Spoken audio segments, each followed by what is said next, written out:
Hello everybody, I am your androgynous android game show host from the future, Nathan Blades, and this is the Neoncast Twitch channel. Happy Friday, everybody, happy Friday. I hope, just mute that, I hope you're all having a delightful evening, hope you're all doing well. Yeah, hi. Sorry though, it took just a second for me to get going. The space apron does indeed return. I'm actually already glad that I made this apron, to be real with you, because there was a little while ago where I was getting some crafting done, and I forgot to put the space apron on, and then immediately got white paint on my jeans. So this thing's already paying dividends. I've learned to wear this whenever we're about to do some crafting stuff. How are you doing, Cryptid? Fortunately, a really small amount. I was able to clean it off and it wasn't a big deal, but I was like, there was a reason why I made this thing. Let's not forget why I made the thing. But yeah, I hope you're doing well. I hope you're having a good evening and a good Friday. This is, for those who are tuning in for the first time in the present, the future, or if you're a time traveler, the past, I am resolving to do more kind of like crafting and art streams on the channel than previously, specifically because I do not find them so stressful as opposed to other enterprises. So this is a nice way for me to be able to get in some time to see y'all, to chat, for you all to have some moment to do some crafting yourself. If you're doing any crafting on a Friday night, then you're doing it right, in my opinion. Yeah, we can go paint together, or draw together, or do whatever. What we are doing today, we a little while ago kit bashed this miniature, if you remember. Fret, the android guitarist with the Speakerhead. Do you remember? We made this on air. But now I have it base coated and dry brushed in grey and white, so it is now ready to put some colors on. Not me procrastinating in cosplay prop making. Oh my gosh, I mean, now is the time. If you ain't got nothing else going on today, if you got that time to just chill, then maybe you can go make some props today with me. Just chill. I mean, I'm chilling. Not only do I have my gigantic pot of Earl Grey tea, I've not busted this thing out in a hot second. I also, and this has been in my fridge all week because I have been anticipating for the opportunity to do this, a bunch of macarons. So I get to have a nice dessert. Yeah, no, that's not a cup, it's a teapot. We're not going to be drinking from this directly. We have a regular mug handy. We're not gonna, in fact, let's go pour some now and get some pouring ASMR.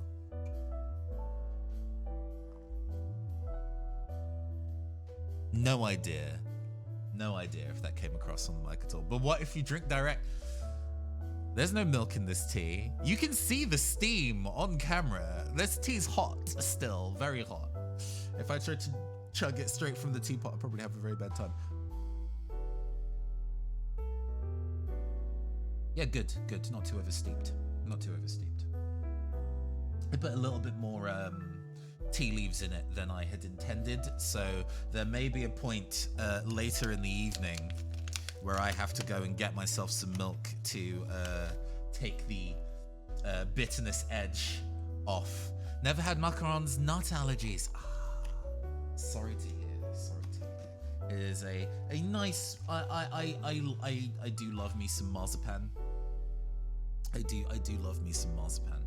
So I will be enjoying these in the honor of you, I suppose. They are very pretty, very delicate, but raspberry flavor. Oh yeah.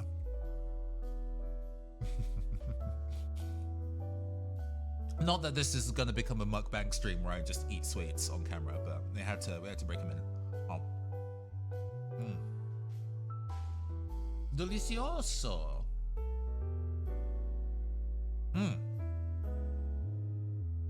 With that handled, you can get some wild flavors. Yes. Some very, very adventurous flavors. Kind of like I guess I think about the flavoring of macarons the same way think about the flavoring of ice cream. If it makes sense as an ice cream flavor, it probably makes sense as a macaron flavor as well. And there's some wild ice creams out there. But to not distract myself too much, let's go paint a thing, shall we? So here we have Fret. Let's hold Fret the right way up so you can see her. Yeah, camera quality's looking good today. Oh yes, mukbang ASMR, my least favorite type. Yeah. I don't need to do that to you. Sorry if me eating that at all gave the bad mouth sounds. I'll try to not eat them directly into the mic. Oh, we have no jams. We have no painting jams. Let us put on some painting jams.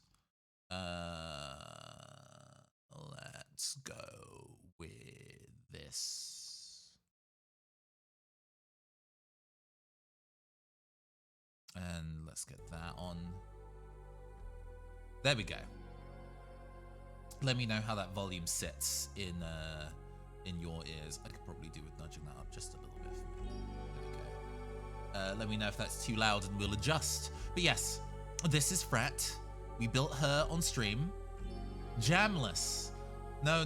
There should be jams. I see waveforms notifying me that jams are occurring for your ears and mine. Do let me know if they have gone away. But yeah, we finished the tad loud to mic, but not by much. I can turn that back. I'll bump my mic up slightly actually because I have room to do that. And then this can go down a hair, and then I can just turn it up in my ears instead. There we go. Nice. So I finished painting, finished building the mini and did the dry brushing and everything, so it is in a position to go and take some translucent paints, some glazes, some contrasts. But I didn't really think about color scheme, and so I was kind of looking on Tinternet for some color schemes. I like referencing character color schemes and stuff, and I was like, oh yes, Kimberly from Street Fighter 6 has an absolutely delightful color scheme, who we have on the right there. So we'll be working with that. We'll be I have my little pot of these are my kind of inks and translucent. We do actually have an orange in the, yeah, we have an oxide, but it needs shaking really bad. You can see how that's all collected in the bottom, so I need to shake this pretty bad. But we're probably going to be working with some of the reds and some of the oranges and some of the yellows in our lineup to kind of get those bits of color going. We have an absolutely violent yellow that we're going to be using for some of the straps. Sorry, I'm going to be shaking it like a Polaroid picture while getting all this going. Bear with me. It's a shake weight. It's exercise. We probably need hardened leather. We're probably going to need the apothecary grey for some of the white. There is an orange in this lineup. Fire giant orange. There we go. Fucking shake weights, yeah. We're probably going to have the hive dweller purple for the kind of warm purple of her leggings. Yeah, that's probably going to be the reasonable working space. And then we'll decide if we want. Oh, we also need the kind of magic blue, and plasmatic bolt to go and get the electric blue and neon colors that we have, because I really like that pop of contrasting cyan to go against the orange on the sneakers and the kind of the headphones and things like that. So we're definitely going to be making use of some of that as well. We have a pretty solid collection of colors we could be poking at. We're not necessarily going to be using them all, but just pulling a handful of them and having them handy may be useful. Oh, I mean, we're gonna paint as we go. We're just gonna fuck around and find out. We're gonna fuck around and find out. first up, let's get some base work in there. Let's get some of that fire giant orange on the jacket. And we'll see if there's a place in the shoes that we can do it as well. This one has a mixing ball in it, so it actually makes a noise when I shake it, so I can tell that the paint is being properly agitated. Not that this looks like anything. Not that I am, you know, particularly well trained and versed in doing such actions. No, God forbid. God forbid. Although usually when I shake like that, it doesn't make that kind of rattling noise. Okay. Okay. Let's, now that this is thoroughly shaken up, and so am I, let's go put a nice hearty blob of fire giant orange onto my palette. I haven't rehydrated this brush yet, so we're just gonna, not that you can see because Kimberly is in the way. I don't know. If you especially want to see my paint palette and stuff like that, I can move Kimberly to the other side. Let me know if that is what you desire to have in vision. We've got our brush wetted and loading it up with some fire giant orange. We're just gonna go in. We're just gonna be bold and just immediately start putting color to miniature.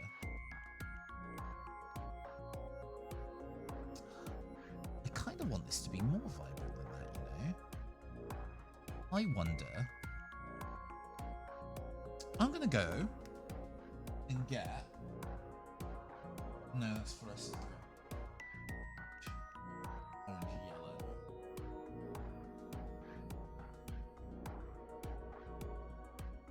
Ah, here we are. Fluorescent orange. Gonna get this shaken up a little bit too. Hopefully it's not too clogged. I haven't used it in a little while. It's clogged a bit. Okay, hold on.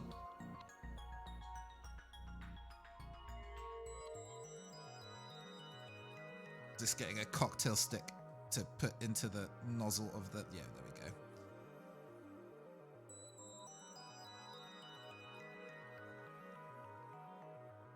Just get a nice dollop of fluorescent orange into the mix, because I think we could do with making that orange a little brighter. You know, I want this to be a very lurid orange, which we can continue to work up with like layering as we go. You know, there's multiple ways to kind of get the orange that we desire, but finding ways of being able to make it a little easier on us is still kind of reddish.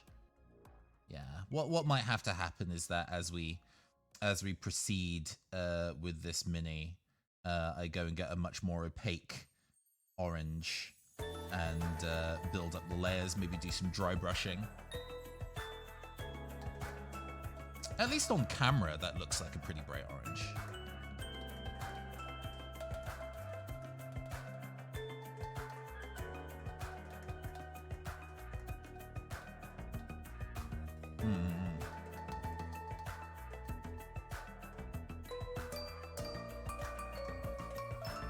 Finding a nice angle to kind of get at what I'm trying to paint in a way that you can also see. A lot of this area is quite dark, so we're not necessarily seeing super strong orange tones because we are painting a translucent color over black, which is obviously going to limit the amount that we will see, but that is okay. These are essentially guide colors for us to go back in later with something a bit more opaque.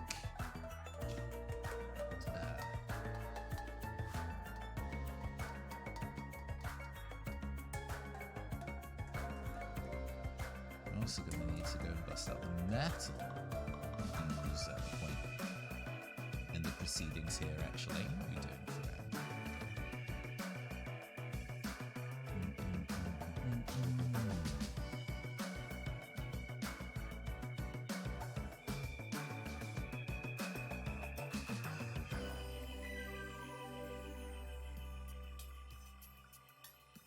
Because I want to decide. I also need to kind of decide. Well, that was a garbled of a sentence. I also need to decide at some point what color the actual like speaker box that the head is going to be.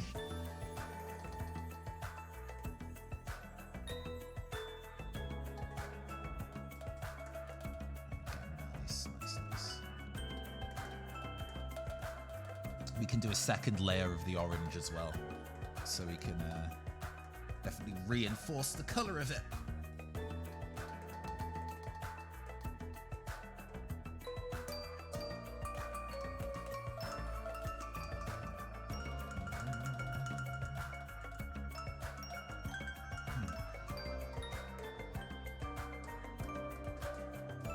I'm just going to run this into the boots.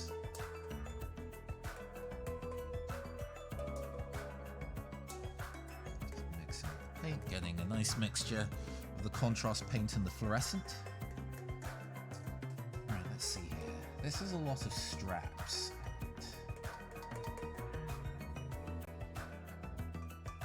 That's okay. This is...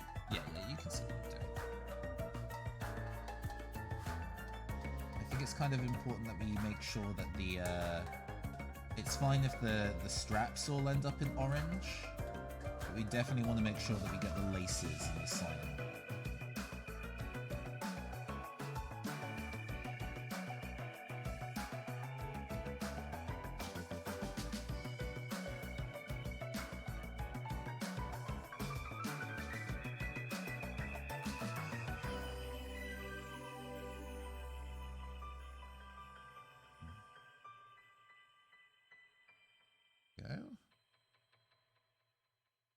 Because it may resolve that the process of actually painting this doesn't take super long, and it means that we can get started on the other model that we have prepped while this one starts drying,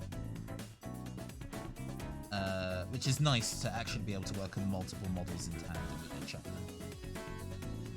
Because this method of painting, the slap chop or grisaille method, is specifically quite popular because it doesn't necessarily take a large amount of time and effort to get something that looks finished, which at my, I guess, you know, skill level, or maybe just the level of energy and time that I can invest into doing miniature painting sometimes, having a method that works very easily is quite attractive, because it means that I can actually, you know, slay the grey, as they say, taking those opportunities to not have the gigantic backlog of miniature projects. I don't know if any of y'all who are listening in have had that thing where you've been a collector of something that requires work to put together, and you're like, I'll get round to those things. Your streams are all I see of mini paintings. This is all pretty interesting. Oh, okay, cool. Yeah. I mean, it's always relative, right? Depending on how tuned you are into a community. Okay, I'm getting the because you've also been here, huh? The process of kind of like, oh man, I have so many unfinished things that I need to finish for general senses of completeness, or to use as a tool in something, or what have you. You never quite actually get there because you end up getting new stuff before you finish the old stuff. I'm also somebody who does that. You know, I try to actually keep a reasonable curtail. My sets of raw unpolished D&D sets. Oh, like dice. And the ones that have that polish that haven't been inked. Yeah. And you're like, I'll get around to them. You know, that's on the list. I'll make time for that. And then sometimes you do, and sometimes you fucking don't. So being able to go and find those opportunities to actually go and finish them is always quite nice. Right.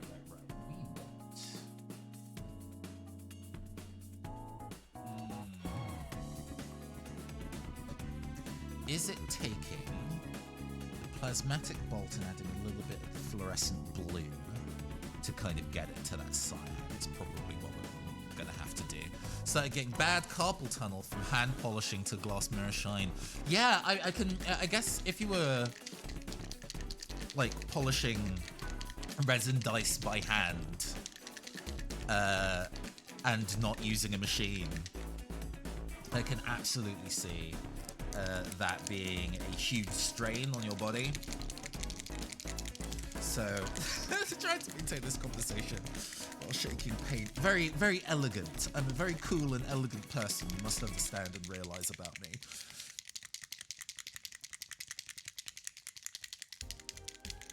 There's a reason why people have like vortex mixers and stuff that they can just like hold a paint pot to and it will just vibrate and mix the paint for them. I can see why that is a popular thing. Alright, cool. I'm gonna take a drop of plasmatic bolt and a drop of the blue fluorescent, which possibly needs the top poking so it's not clogged. There we go.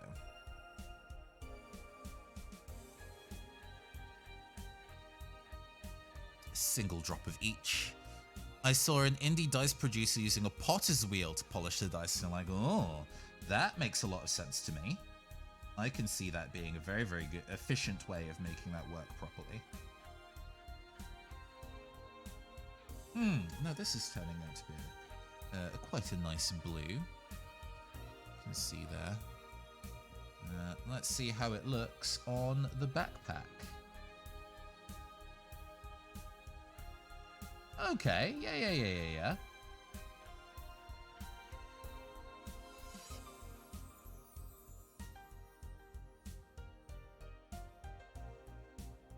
And we can paint it on a bit more thickly than this as well. We can actually just kind of slather it on a bit. But you can see how me having like already painted the highlights and lowlights in black and white have already made like shading this a lot easier because the dark parts are already dark before even the color touches them. It's a very identifiable quirk though, so you know, you can always tell when a mini has been painted in this particular manner, but that's okay. You know, it can always be something that you can return to and do finer detailing work on later. So if I was like, yeah, no, I really like this, but I need to, I really want to make sure that the blues are like super blue. You can just do that. You can return later. Hopefully doing this in a way that you can see.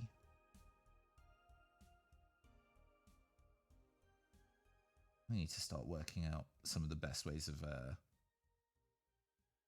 actually having the feed in a way that you can see effectively. Okay, cool. Let's start. I'm going to be a bit delicate here as we go and do the little crisscross places on the boots, and I've already gone over the lines a little bit.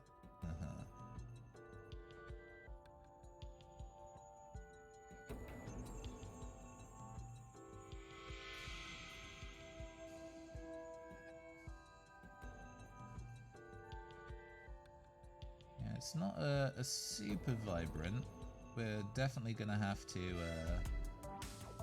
go back over this in a more opaque paint to ensure that the color stands out where it needs to. But as a painting guide for me, so I know where to go and oh, there's a lot of orange I've missed on the inside of this boot. Okay. But there's already some contrast you can see between the orange and the blue on the boot that's turning out quite nicely. Sick.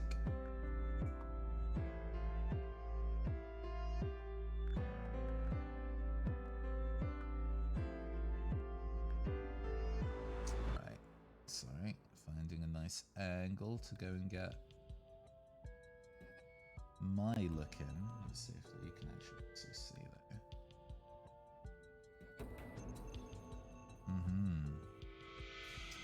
I, like many other people, got the copy of Scarlet/Violet today. I bought a copy of Violet. Very excited to play it, but I am definitely going to be holding on until next week at minimum, because I do want to experience the game fully with Raffi the Owl, rather than playing ahead or having to start over. But yeah, very, very excited. I already can see that there's like when I was setting up the stream, there was like 3 of my streamer friends already going live with it, and I'm like, oh man, dang. I mean, inevitable. Somebody has to. We can't all. You know, people have been waiting for this for a very, very long time. I don't think I would be able to resist waiting. Or they have no reason to wait for me when I play it, right? But I'm like, oh, dang. I'm so glad you're playing the stream. I could not watch you do it, because I don't want to spoil myself.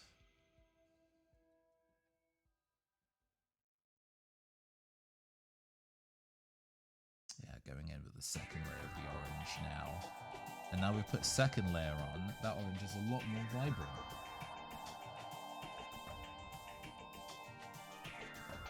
Yeah. Oh.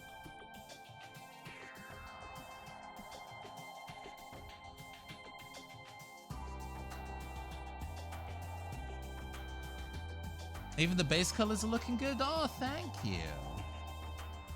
I was like, initially like, oh, the way that it's still quite dim because of the kind of like, you know, gray undershading is like not super encouraging. But getting the second layer on it, I think has really done a lot to get it somewhere that feels like it's really really getting there. Yeah, that looks good. The orange looks a lot better now. Don't dip my brush in my pot of tea. The tea is for drinking.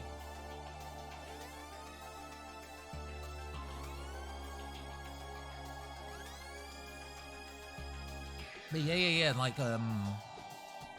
orange cyan contrast is definitely a strong color scheme to work with each other. It carries very, very well.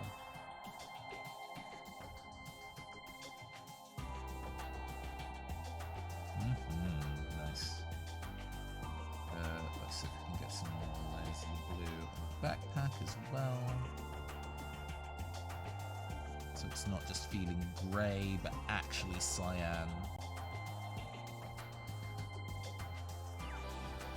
I do actually have some cyan paint, just regular artist's paint in my collection, so I can kind of go back in with that as a spot tool.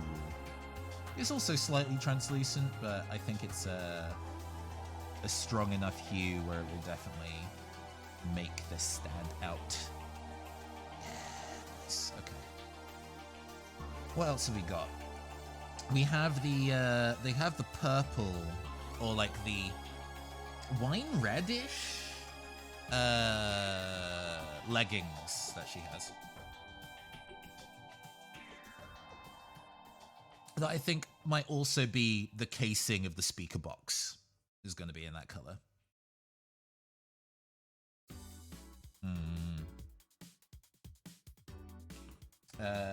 Right, let's go. We have this. We need that, and then we want a wine red contrast paint, which I think is probably going to be Voluptus pink, which needs a good shake.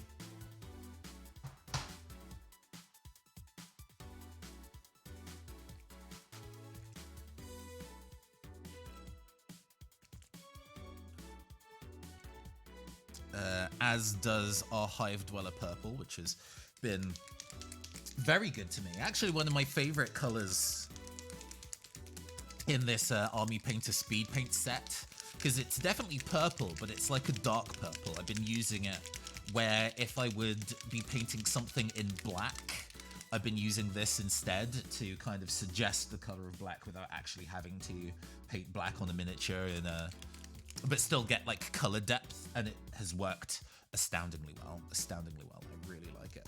Anyway, we're gonna get a solid dollop of our wine red and get it onto our palette, and then also get a touch of the Big Dweller purple in that. Yep, nice. And then give that a good mix in the palette. Yep, definitely now a dark purple with a reddish hue, which fits. Can show the camera this down here. So dark purple with a reddish hue. And we're going to be bold and just start doing the Speakerhead first. Yeah.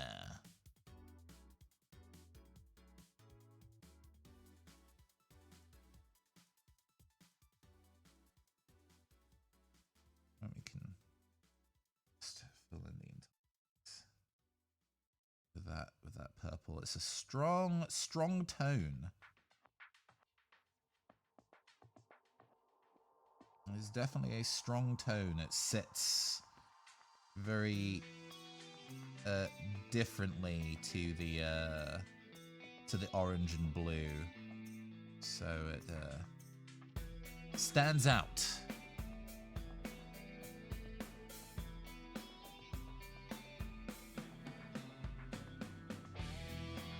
I am not very good at painting inside the lines on that, but we can clean that up later. I'm probably going to use an opaque paint to highlight the edge.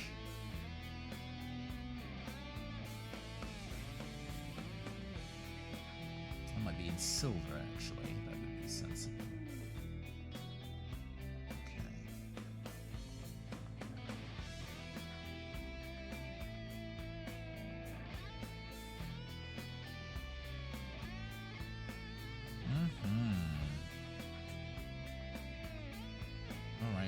Good.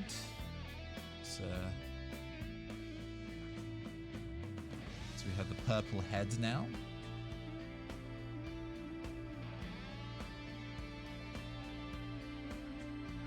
And we're going to be doing the leggings as well. So we're going to be painting that tuchus, that cape, that tushy.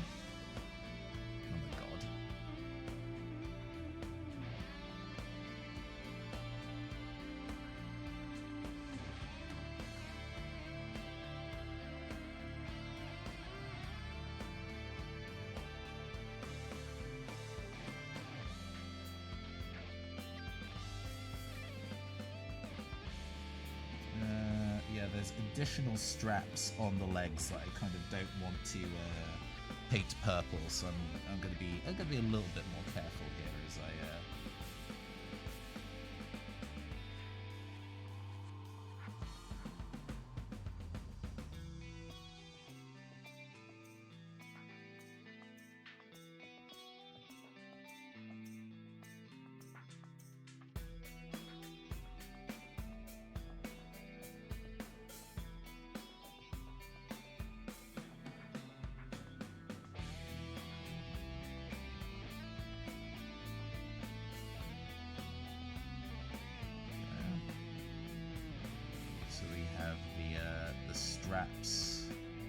stand out as a different color to the leggings. Important.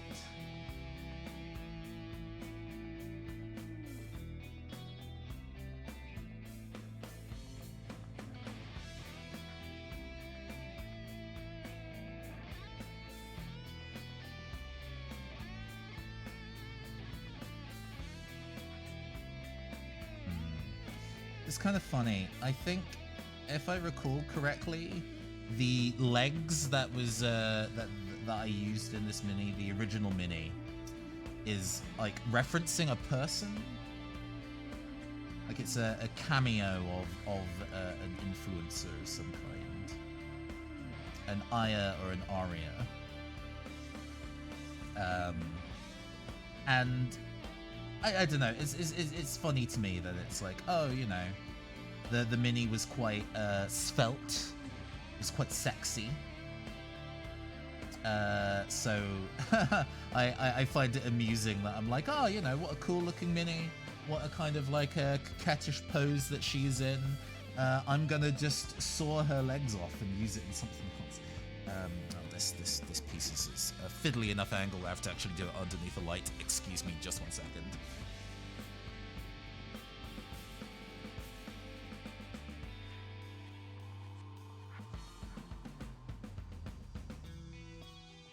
Okay. We are painting inner thigh, dangerous territory, or absolute territory, depending on who you're asking. Right, that should do it. Okay. So this is where we are now. The orange is still looking a little pale in places, but we now have the blue backpack and the like red purple leggings and head. Sorry, I still kind of maybe want to go into to repaint bits and pieces of the head a little bit to make sure the tone is still coming through very strong. We want that rich purple. Yeah, that's looking good. That's looking good. Okay. Nice.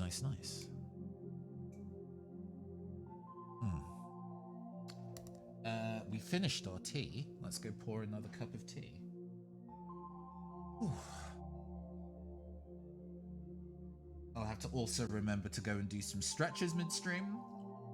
Stretching exercises are important. Okay.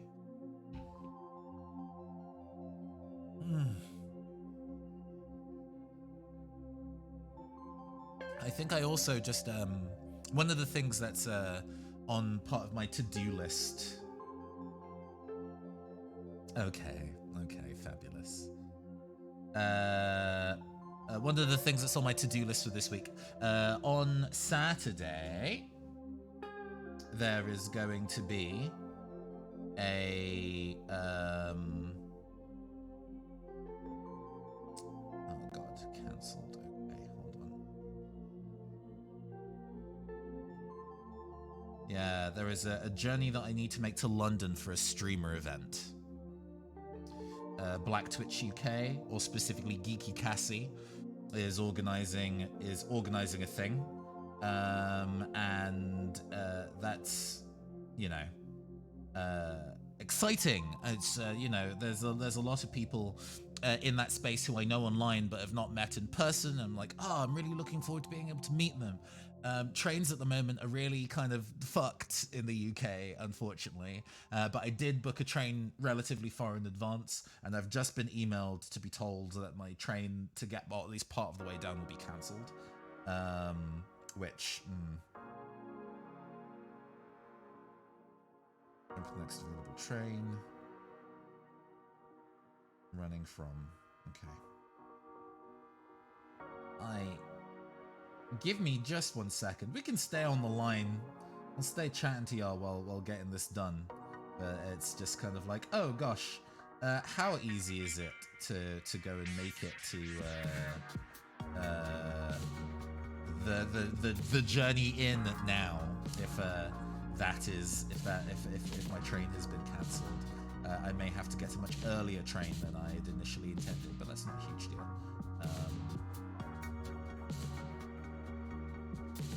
Okay.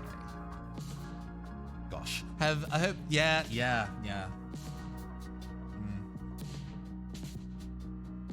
Okay.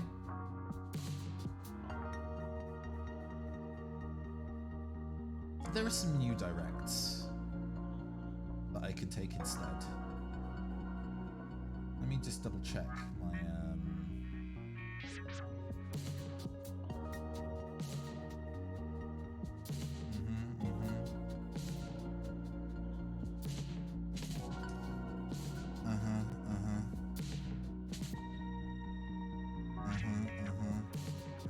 Right, okay.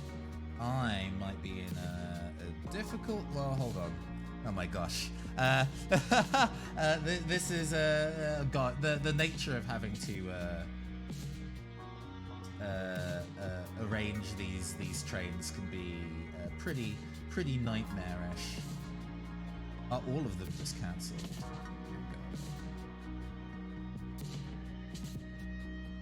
Okay, so there are some earlier ones that I can take instead and things like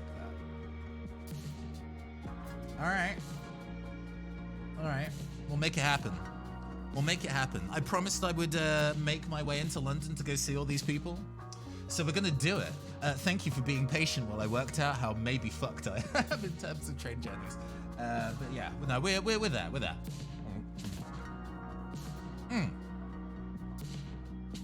Now out of the way. Next colours to go and paint on this thing. Probably gonna be... We have the white and the yellow. We kind of need to decide, turning it this way so you can see, do we want the guitar to remain white or do we want to make it yellow? Is, I think, a pretty part of the discussion here. Because yellow is an accent colour on our reference picture. It's not one of our main colours. But we've already painted the jacket orange, so painting the guitar orange I think wouldn't really work. We could paint it blue. We could paint it blue like the backpack and the laces. But we haven't really worked in yellow onto this set yet, so yellow is like one of the remaining colours to kind of work with. Yellow might be the fun colour to paint it in, honestly. Okay.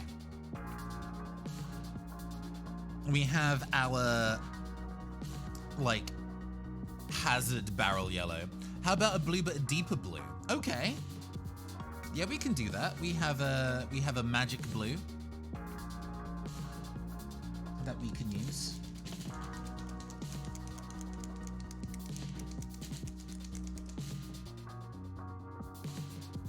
Let's go and put in a drop of our deeper blue. It's not actually a dark blue that this is. It's definitely more of like a... Well, you'll see. So we put it on the mini. It is a very strong toned blue. Oh, that's gorgeous, actually. What color?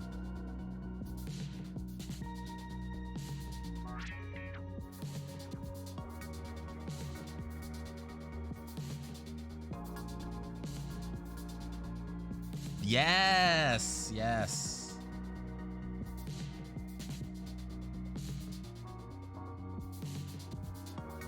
Glad you also are feeling this shade. Love a vibrant color. Excellent, excellent.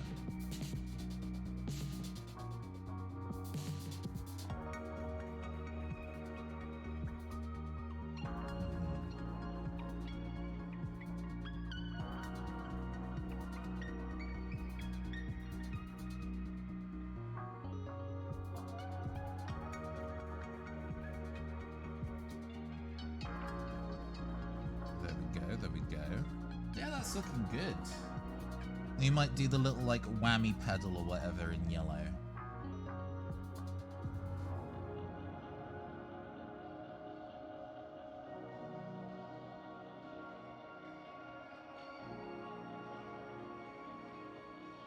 And the underside edge of the guitar painted as well.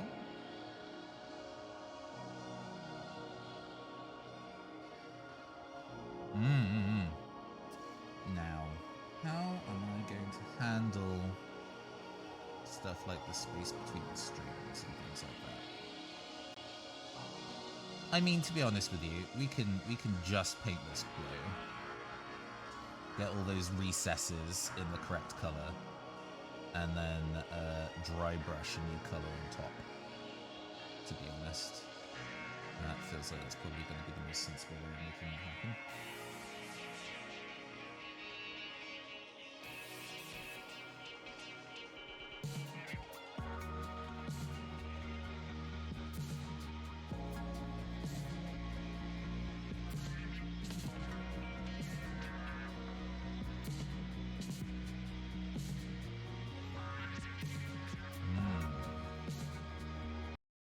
Oh!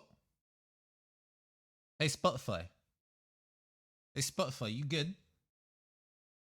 Ooh! Spotify is not good. Haha.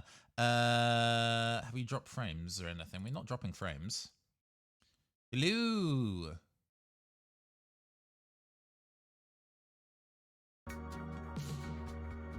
Okay. Just checking that we're good. We are good. Sorry about that. Music said no more thanks. Yeah. No, we got there. You're not done until I say you're done, Spotify.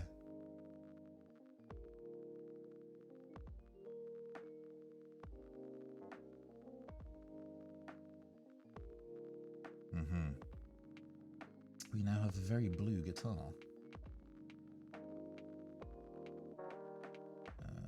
Need to go in this side too. Make sure that that's all where that needs to be. Gosh, there's lots of Spotify, please just let me. What do I pay you for?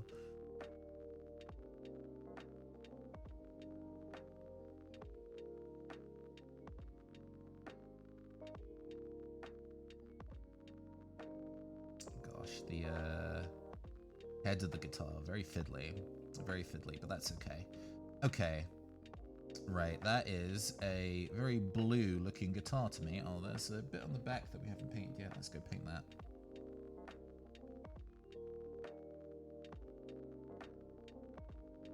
That looking.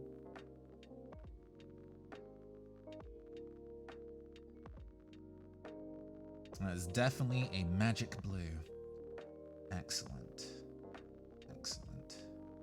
Okay.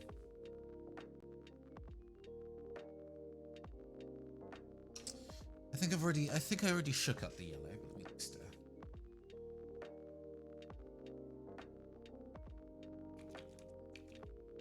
cool.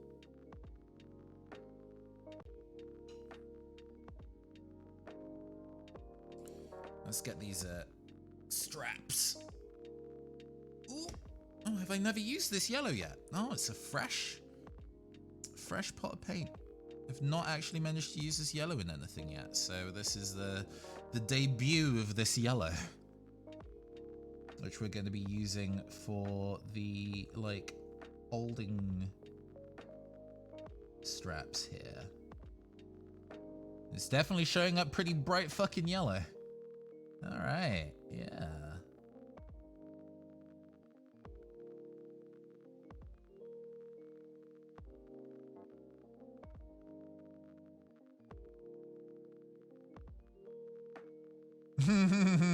My eyes. If it's not eye searing, then it's not a Nathan Blades painted miniature, to be honest with you. Because, you know, in practice, when used on a tabletop, these miniatures are going to be in non-bright, maybe even dim room lighting. A couple feet away from your face. So being able to have bright colors and big contrasts, I think, is really important in just making something look readable.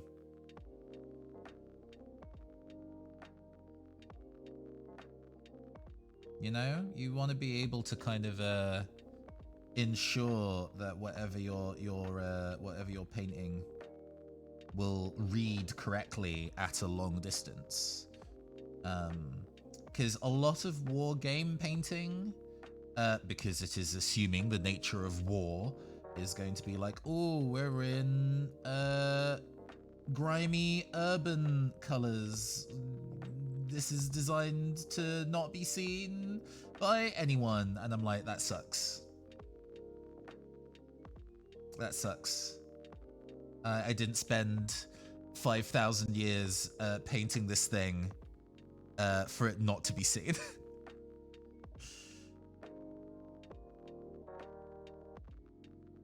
Granted, this yellow is maybe, dare I say, and rare for me, brighter than I intended.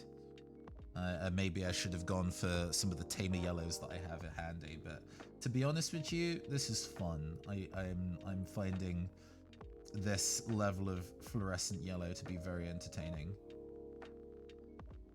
There's ways to bring the value of it back as well. If it's like, oh, this is like too much. There's stuff that can be done to kind of put it in a more sensible range. And we're only using little bits of it, really. Is the important thing here, is that we're not overdoing it.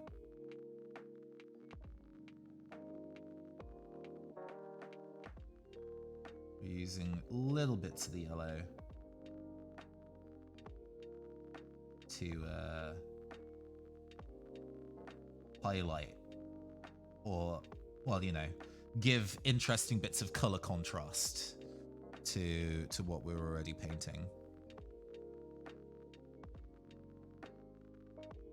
So the like tuning heads on the guitar on both the front and the back.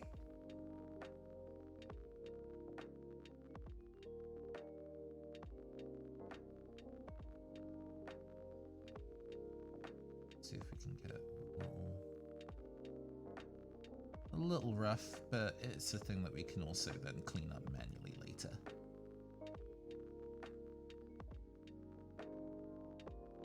Because that, you definitely can see the detail on the guitar now. That is a very vibrant guitar. Heck yeah. Putting in that yellow has highlighted some spaces that need some of the darker purple. There's a space here that needs to be filled with the darker purple. Yeah, there we go.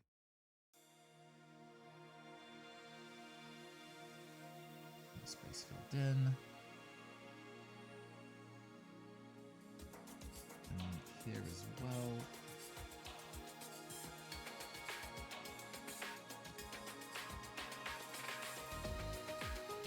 Go. Because there's going to be some bits that I'm going to be painting dark and bright silver in a bit.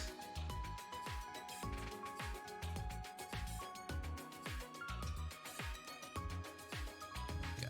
Nice. Tea. And we can paint the base as well. That would be a thing to paint.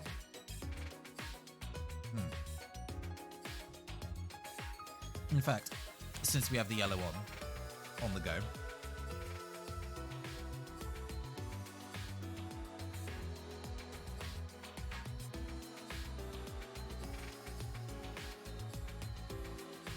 let's paint this road stripe real quick.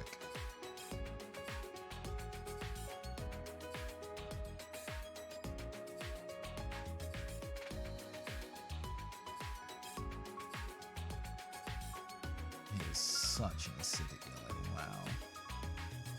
I'm learning that this yellow is definitely a sometimes food. I can't just have it be my main contrast yellow. I do have other yellows I can use that are in the kind of like warmer spectrum, so we don't have to kind of rely on just this shade of intenseness. We have Zealot, Zealot yellow is our kind of like warmer orangey yellow.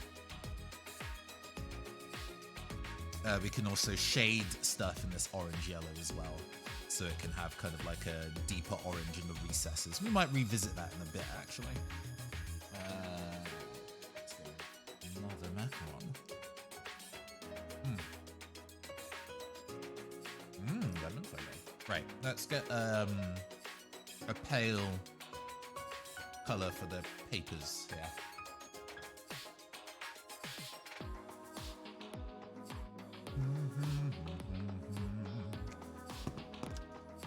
Pallid bone will do for that.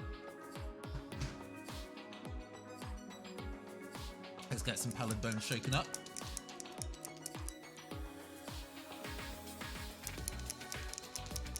Ugh.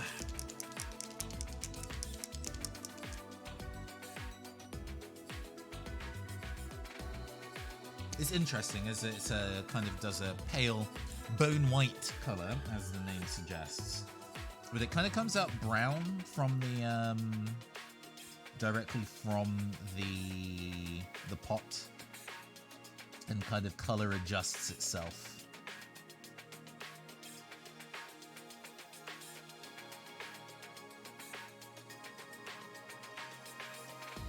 It can be quite thick.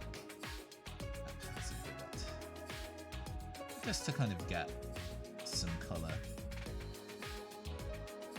onto the mini. There we go. Where's the orange? I'm gonna use that orange to go and paint this soft drinks can. That's alongside the newspaper. It can be quite thick with it as well. So it when it dries down a bit more vibrant. Nice, looking good. And then let's go paint in some tarmac. We might use a thicker brush for that because we have more tarmac to go. Hey! How's it going, Tom? Yo. Let me know if you want to be in chat at all. I'm on the on-air chat. But yeah, this is how it be going so far.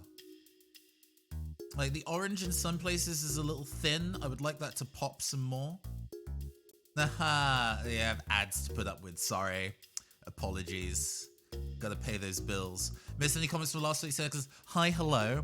I hope you're doing well. Happy Friday. If you would like to be in voice chat, I am on voice chat in the Discord if you want to hang that way. Otherwise, you're just fine. You're just fine just being you. But yeah, we're filling in some of the colors of the base. I'm going to be getting the metallics out in a bit, but I would like to do those separately and last-ish. But yeah, we're kind of like using the contrast paints to do a color sketch of what we intend for the work. Moving these out of the way. I do have a Grave Lord Grey. That seems to work pretty okay with like tarmac. And if it's not dark enough, I can sponge in a little bit of that matte black. That does quite well. I can't believe there's like an entire section of my color palette that I use just for dealing in blacks. Just picking out the 5 to 6 models to decide what to potentially paint. Yeah, one of the things that Tom and I are working on is that in a couple weeks we're going to be hanging out IRL to do some miniature wargaming, specifically playing a game called Brutality, which is a miniature wargame skirmish game that is miniature agnostic, so you can use any miniature you want regardless of what series it's from, as long as the base is within a specific size. So the base size of the miniatures can't be too big, but this miniature would count. So part of what's in my general mental to-do list is both deciding what units I want to use for it in general. Can you see what I'm doing? Sorry. What miniatures I want to use for it in general, and then paint them. And I think this is definitely going to be part of the squad. So we're making sure that she's all painted up. Yeah, going for the Anima Tactics minis in the end. Those are a little hard to come by these days. I kind of took a gander on eBay a little while back, being kind of like, oh, you know, some of those mini sculptures looked really cool. Some of those sculptures were really cool. I wonder how easy it would be to obtain them if I was to use them in future projects. And I would have to buy them in bulk, probably get them in from the US, and it wouldn't be super cheap to do, right? So it's like, it is what it is. We are gonna getting some of our bolt metal.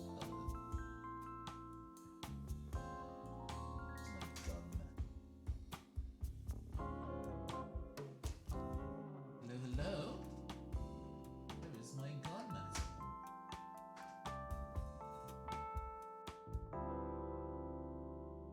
Definitely going for... Yeah, here we go. Lead Belcher. Glad you picked up as many as you did at the time. I mean, yeah, I mean, I wasn't to know, right? I was kind of, I wasn't like in on the miniature hobby really at the time. It was just kind of like, hey, really good friends of mine are trying out this game. I'm going to buy a couple so I can go and play as well. That would be fun. And the minis that I bought still look good. The paint job that I did with them actually was pretty good as well. Very, very happy with how they've turned out. They've been knocked around and scuffed a little bit, and like the arm broke off one and I had to glue it back relatively recently, but they've kind of held up the test of time, right? So maybe dipping into those might be an interesting option. Right, what we are doing here... Oh, it's very thick. I'm gonna take a solid dollop of our metal. We're going to thin it a little bit, just so it goes on the mini a little nicer. And we're going to get into stuff like the hands now, and just generally paint it in metal. Do a nice all over coat. Metallics have a little bit of transparency to them, so some of my painting efforts, my underpainting efforts, are still visible. But mostly this is just to kind of get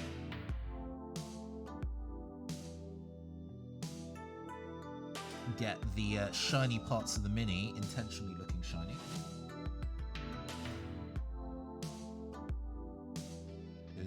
We want to make it very clear that this entire arm here is metallic.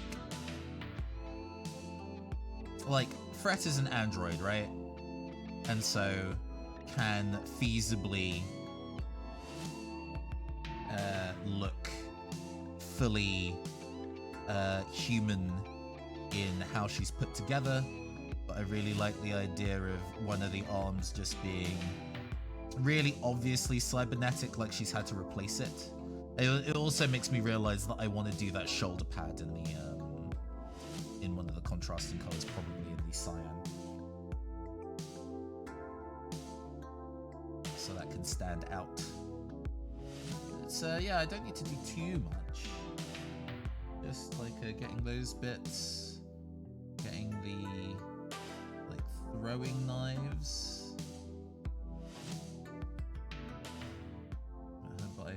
By her leg.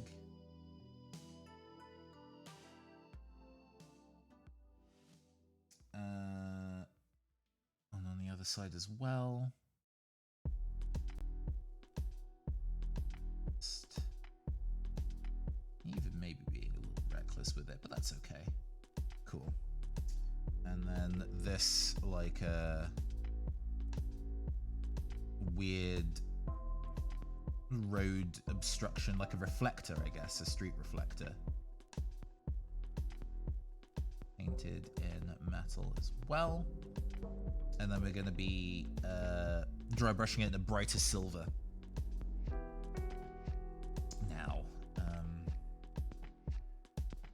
see if I can do this. This is going to require a little bit of delicateness from me, but I think I can manage it. Just kind of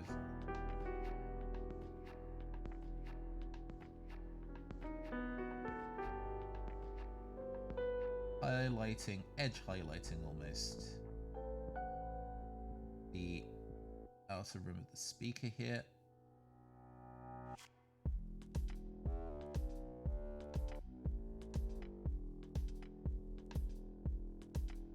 There we go.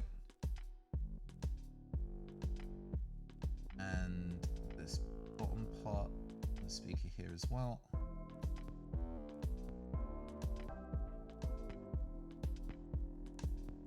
Nice, nice, nice. Just making sure that those can catch the light a little bit. We can see that. So the edge of the speaker space is also now highlighted in metal. Is there anything else on here that requires metal? We could technically do the bases of her shoes as well. The platform parts of the shoes could definitely be done in an alternate color to kind of break that up. The reference we're using, you know, she's got like the Chucks on, so they're white bottom sneakers, which we could do. We could feasibly do that.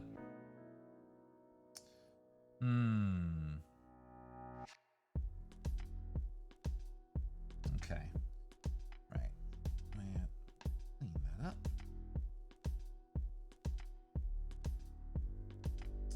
We're gonna get our contrast blue. There's still it's a bit thick, but that's okay. We're gonna highlight the shoulder pad in the cyan. That shows up. That actually came out very nicely straight away.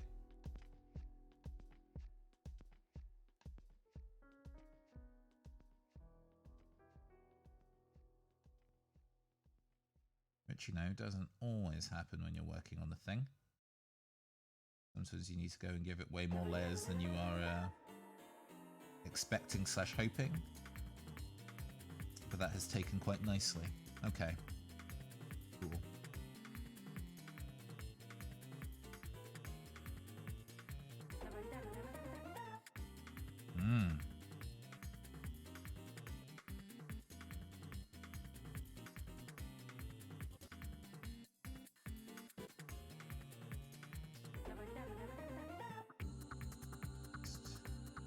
Going over the laces to get those are a bit brighter.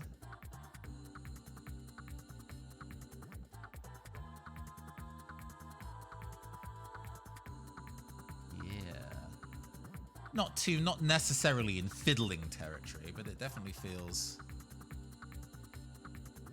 a bit more vibrant now. Gosh, this mini is very Technicolor. I love that. Okay.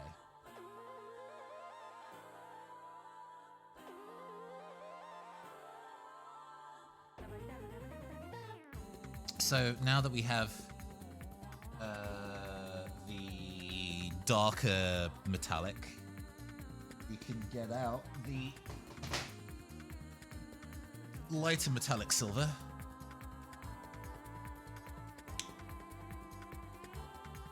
Which I really do enjoy using, actually. Very thick. Which makes it excellent for edge highlighting. So I can just, you know, run it along the raised areas of the thing, and it will take that on quite nicely without me having to do too much.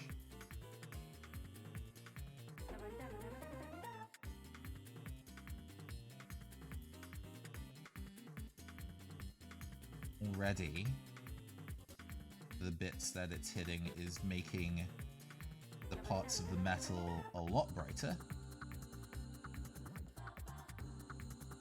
We might even... Oh, that's a little too thick though, that's clogging up details, so I'm going to have to go back and tweak that. In fact, I'm going to do that now. So, doing that now with a wet brush. Run my brush over it to remove some of the detail clogging. But like we're, you know, putting it on this road highlighter. Quite thick, so it's adding a bit of texture to it, but that's okay. Where else do we need to go and apply this bright metal? We want to apply it to the strings a bit. Ah, right, okay. We're gonna have to dry brush that. Okay, that's fine. That's fine, that's fine. We have the tools to do that properly, so we will do it properly. We have a makeup brush that I use for dry brushing. So I can get my bright silver paint worked into the bristles of the brush. And then just very lightly pulled across the top of these to pick out the strings a lot brighter. Yeah, I got it a little bit. Let me do that again.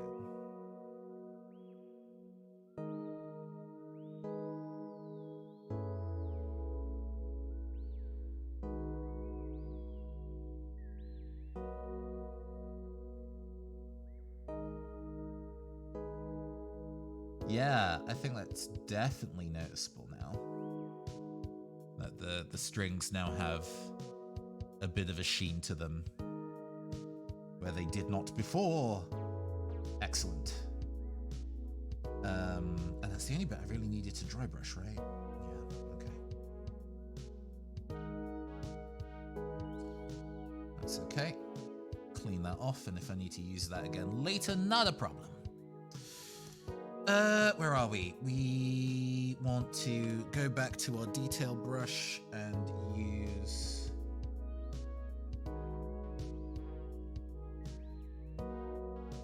some of our thicker silver to continue doing edge highlighting on the edge of the speaker.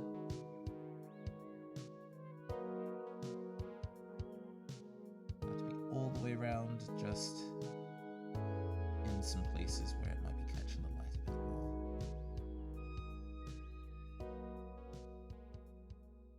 Yeah, that's definitely shinier now. Okay. Nice. Like that, like that.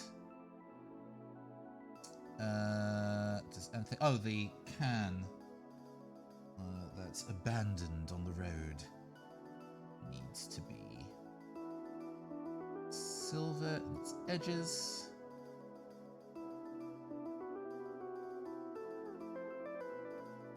Yeah, it hasn't really been as orange as I would have liked. That's okay, we can take steps to make that the orange that it needs to be.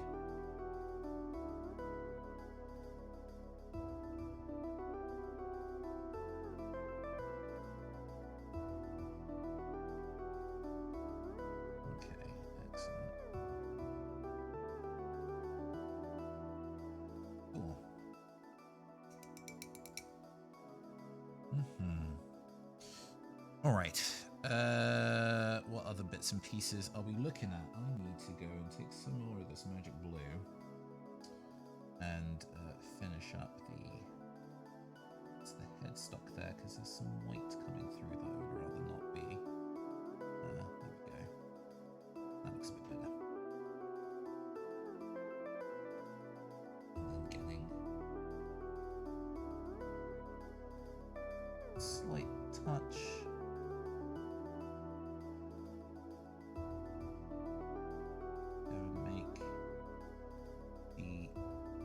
tuning knobs at the top of the guitar metallic, which we can revisit with the white, with the lighter set of silver. While that's all settling, let's see how it's sitting so far. We need to get some black at some point to do the bass rim, and then also to do the internals of the speaker box. I also... The point in the middle of the speaker box, what colour do I want to do that? That might be in yellow. It might be in orange.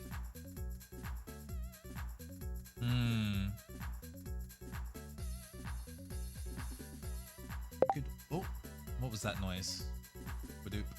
Oh, hello, hello, Genevieve Roscoe, hello.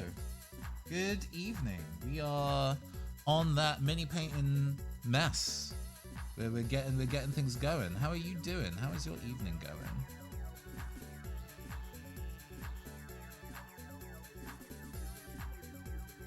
Hope you're doing well.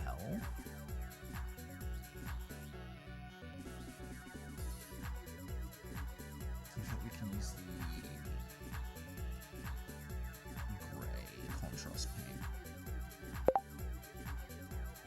What am I being? What is that pinging noise? It is Mastodon making a pinging noise. I don't like that. Mute, please. Okay. I recently obtained. Well, I've had Mastodon for like years, but you know, recently picked it back up in the same way that everybody else recently picked it back up in it.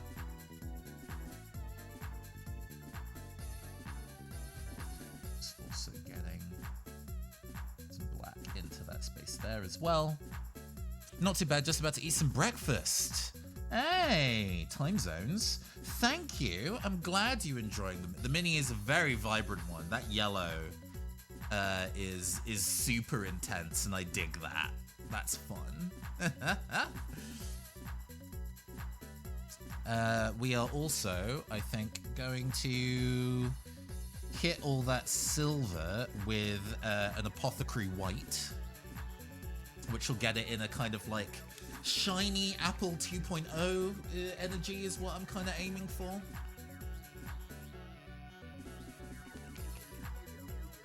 But yeah, good morning to you if you're just getting up for breakfast.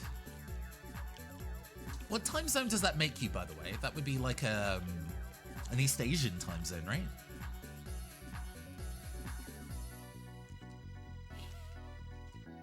Shaking, shaking, shaking.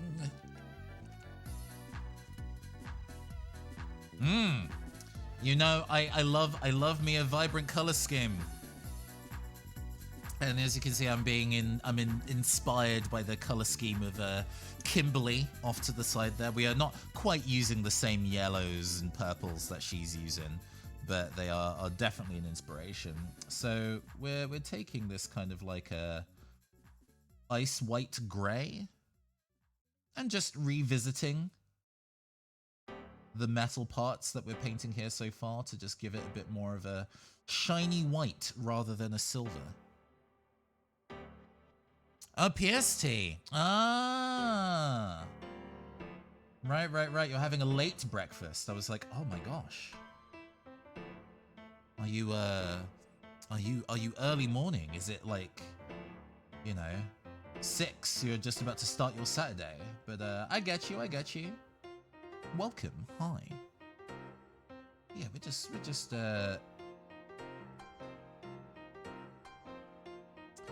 Also, a gremlin who stays up until 5 AM before going to sleep. Yeah, I am too old to do that these days.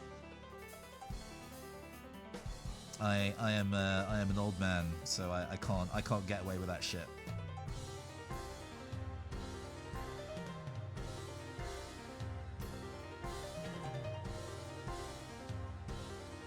So you can see that it's kind of made the white metal. It's now a white metal rather than just silver, which is kind of what we're going for. Mattifies it a little bit. Lets a little bit of the shine through, but not too much.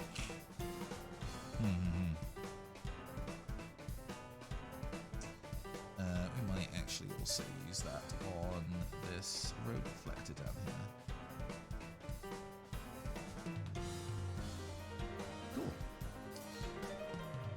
Don't mind me, just lurking and eating food. Enjoy your time. Just hang. Just vibe with us. That's what these streams are for. Low pressure. Low pressure. Goodness knows I need it. So we are in a space where we've got most of our colors down now. And it's in the kind of like, oh, what kind of tweaks do we want to do to go and make the thing look more coherent? I might be taking our yellow wash to some of the yellow to kind of deepen it down and give it some orange lowlights to kind of bring the orange in with everything else. We're definitely going to be returning to the boots and seeing if we can get those to look more orange than what they currently are.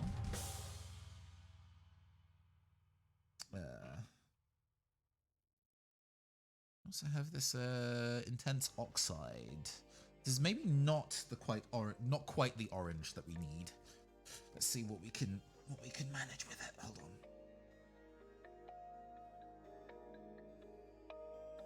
Definitely more of a rust orange ink, but hopefully combined with some of the contrast paint we were using before will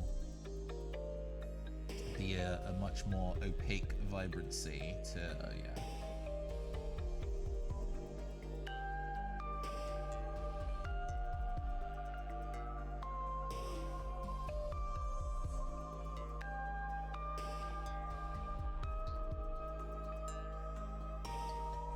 Trying to get the orange of the boots actually feel orange and not just like brown.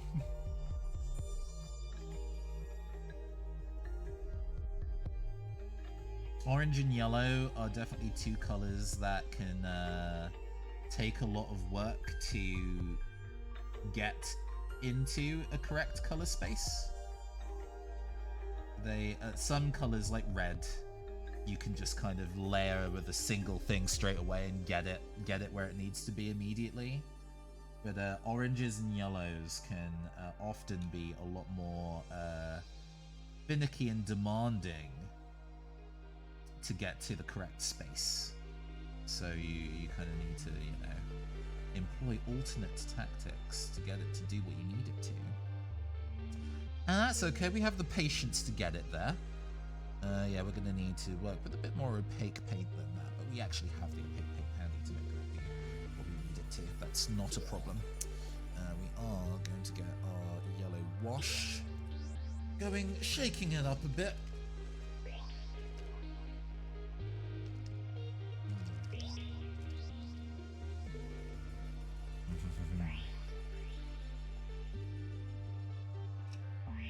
Enjoying a macaron while I go.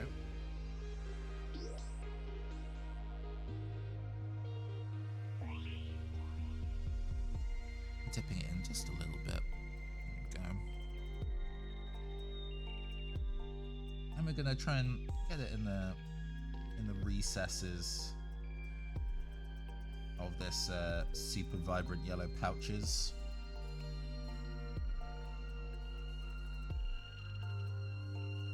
Just to get some color depth where it settles down a little. We don't need to use a lot. Just tactically applying it in places where we feel it would benefit and cling to some of the recesses in the miniature.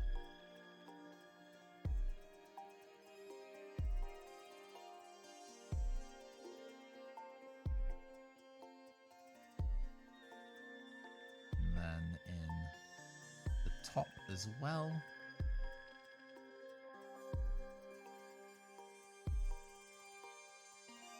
Nice.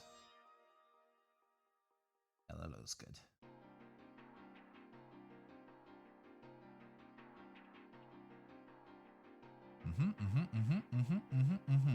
All right.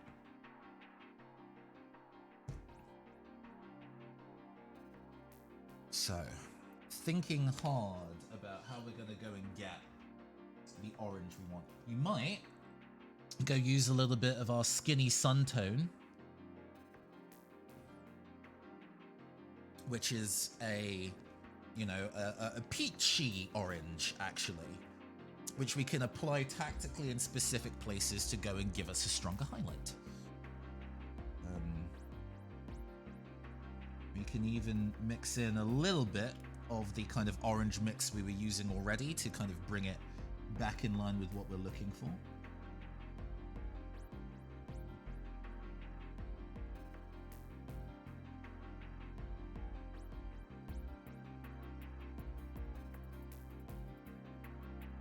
There we go. Just finding places in the mini.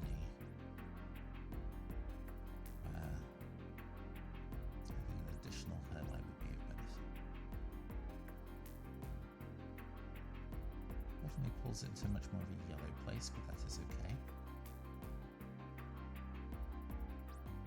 Just finding those spots back, maybe.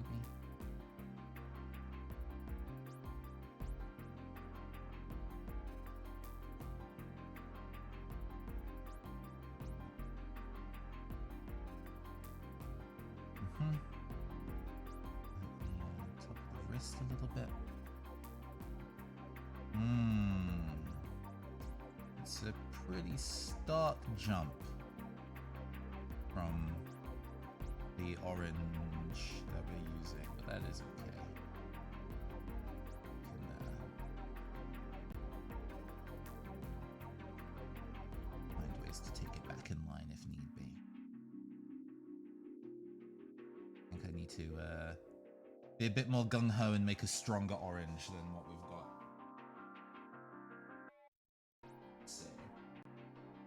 Say that making orange is a difficult one. Do we still have our fluoro orange on our desk? Or did I put that back? It's here.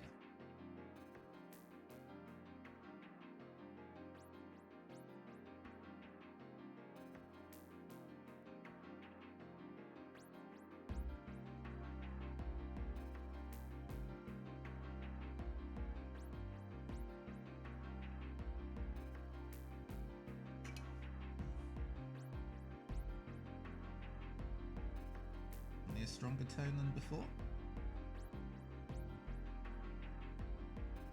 Just getting that balance of the deep orange and bright oranges that we are working our way up to. Well, that feels much more.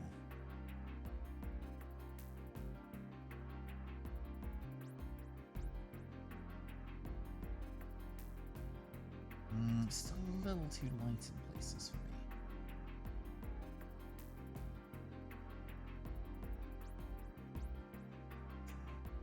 Very much prefer it to. Do I genuinely need to get a bit of red in there? I need to get just a souchon of red. And this mixing palette is starting to look pretty wild, but that is okay. We'll work with it to get it where it needs to be. I don't like that colour at all. That colour is not what I'm looking for. I think I need to get a magenta and then start. Okay, right. What this needs is that it needs a magenta that I then augment with yellow to get to a vibrant orange. Because I'm trying to mix reds that already have an element of other pigment working in it, and it's fucking with what I want it to do. So we're just gonna remove all of that. All of that. None of that was what we wanted. What we want is getting the old reliable fluoro pink.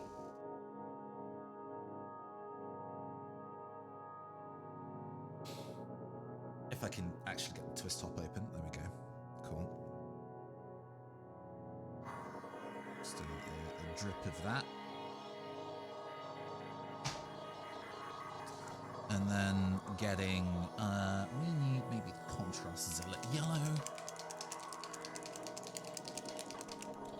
Live experimenting on a mini.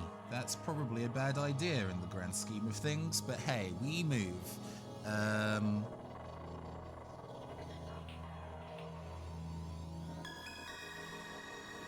Now that's a fucking orange. Okay.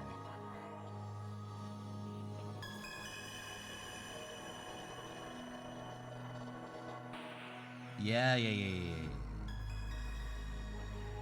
Okay, and layered on top of like the lighter bits and pieces that I did. Okay, right. Okay, we have the solution. We have the solution. Okay, I know what I'm doing now.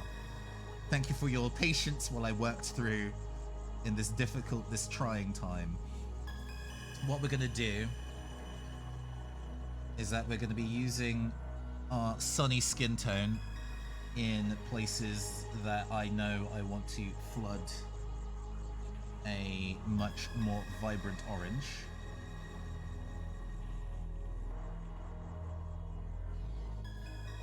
So kind of like highlighting the edge of the shoe.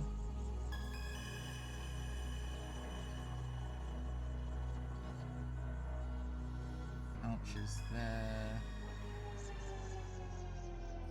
These kind of like straps at the back. I want to make sure that all these bits are illuminated. Sorry, I didn't have that on camera properly. There we go, you should be able to see it properly now.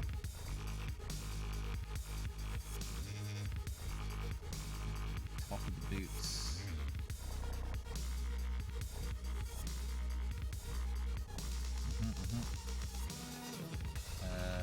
Getting the highlights in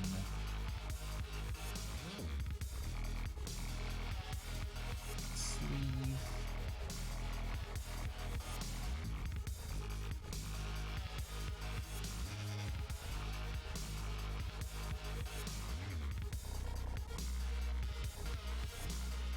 Just kind of getting the stripes of that in there.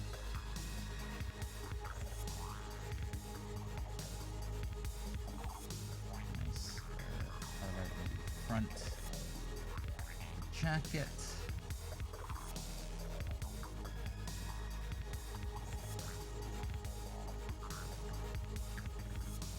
Edge of the jacket here as well.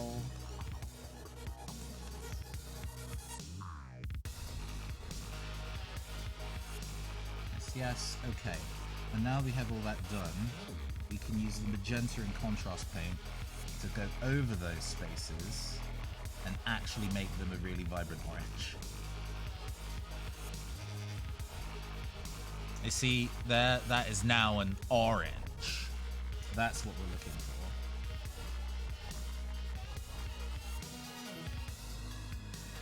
Took a little bit of faffing around, but we managed to crack the code, find the formula. Now I can just run it over the bits that we've already illuminated, and they now come out in a much more intense orange than before. Oh, that is so much better.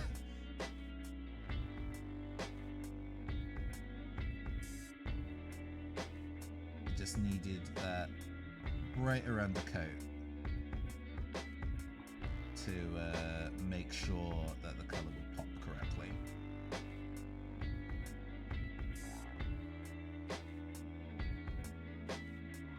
Nice, okay. Now we have the arm.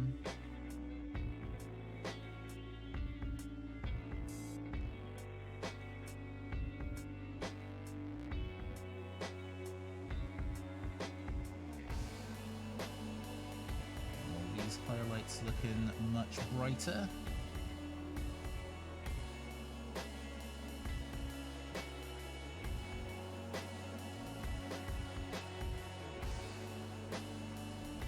Front of the jacket.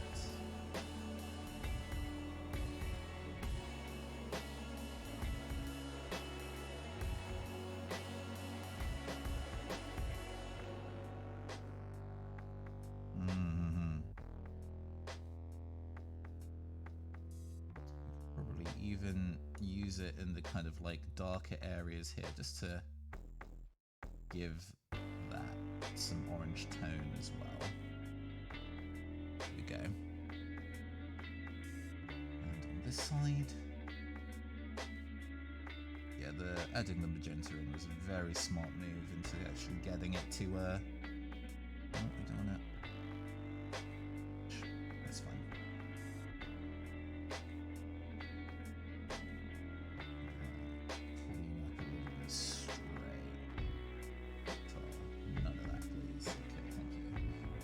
In fact,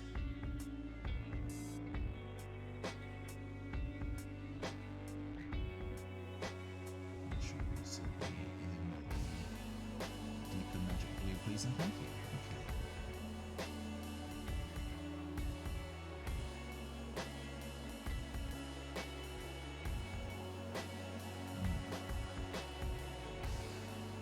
Okay. Yeah, that is now feeling orange to me.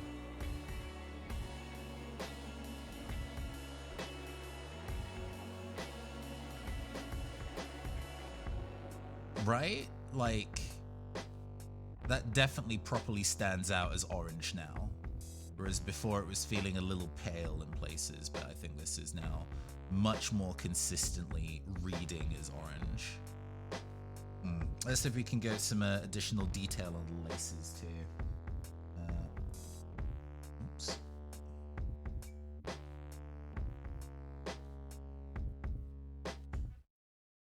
They have a nice, just opaque Lothern blue.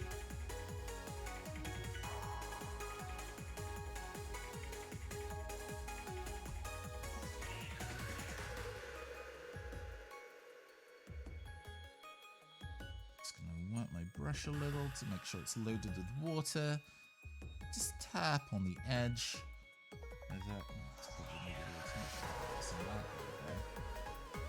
Just gonna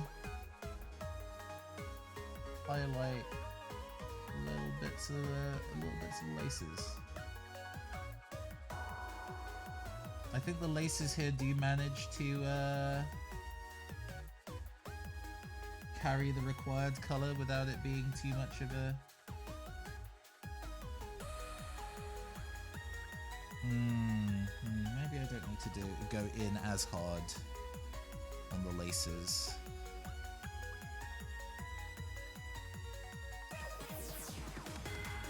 Making sure it feels like there isn't any stray white going on there, I think is the main goal.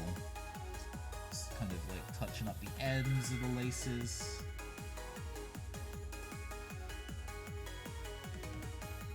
Getting a bit of a spot highlight maybe.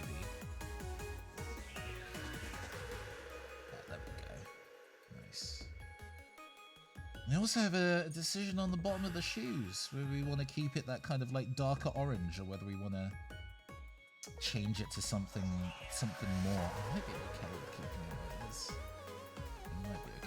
how it is. We probably might. Words. Gosh.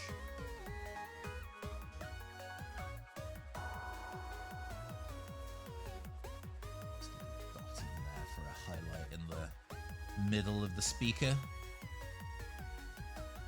Cool. This is looking pretty good. Oh, I want to get that little stray cable.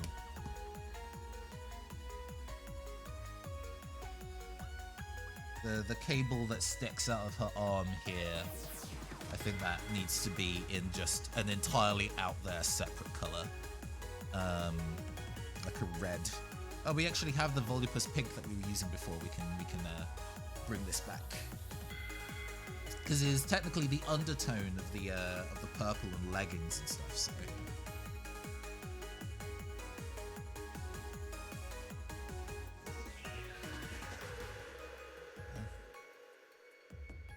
I'm just gonna paint the cable.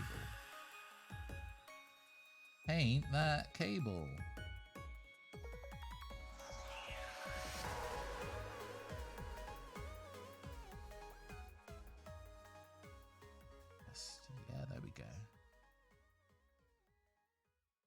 So that arm doesn't feel entirely undetailed, right? Just giving it a little bit of an additional bit of color interest. Yeah, nice. All right.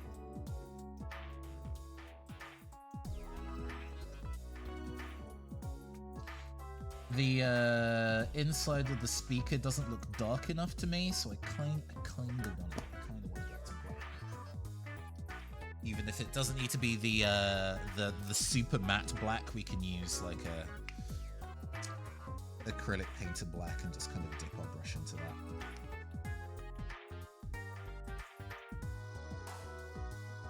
Maybe even dilute it with the contrast paint a little bit.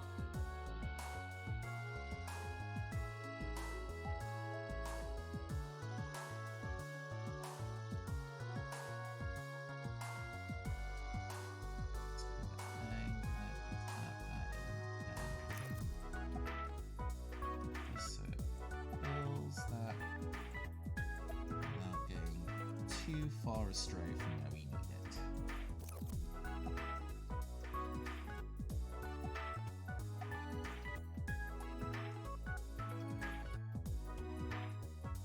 Don't want it feeling patchy. There we go, that looks good.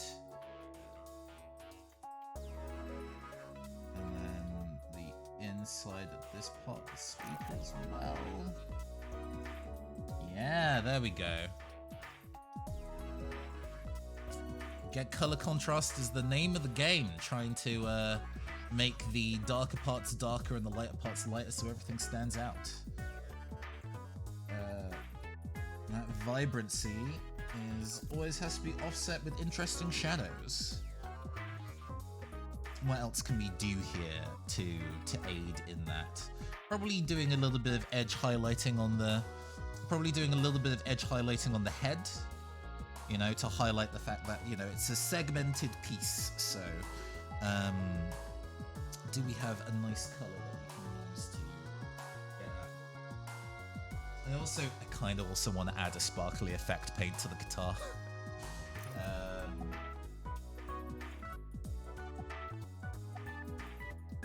I use this color a lot. I use the Citadel purple a lot. But it's a lighter purple than the purple that we have on the head, so I'll be able to kind of use that as an edge highlighting color. Any good use of the sparkly paints, you know I love me an effect paint. Oh my god.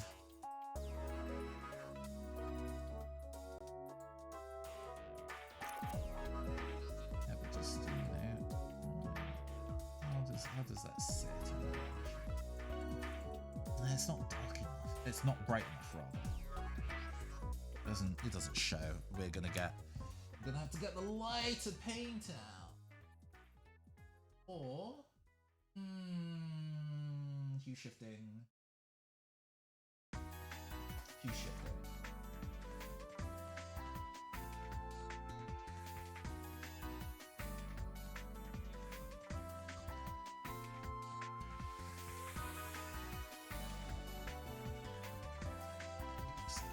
Some of that blue. Just a little bit of an opaque blue. Is that? Yeah, there we go. God, I have no idea if this is even showing up on camera for y'all. Oh, it does.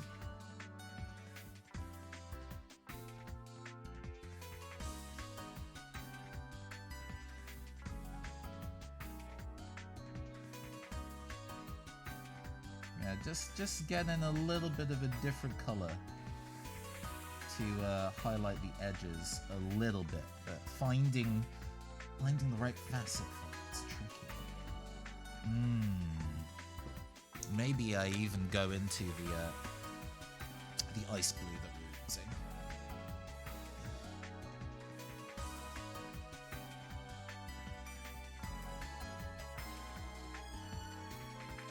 It's like, oh, you're almost finished, Nathan. Now's the time for you to fuss and fuck up the thing that you were working on. Is a thing that I do, unfortunately, a lot. Is get into the fussing phase and then fuck it up. But that is the nature of improving, baby.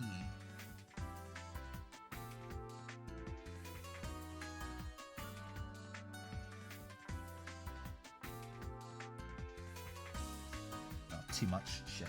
Okay.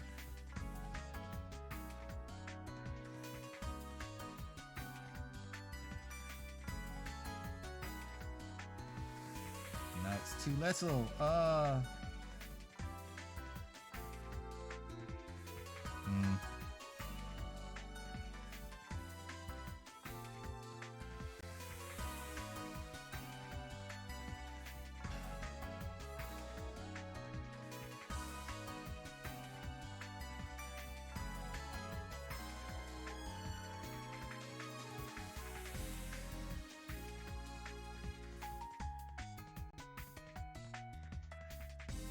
Go.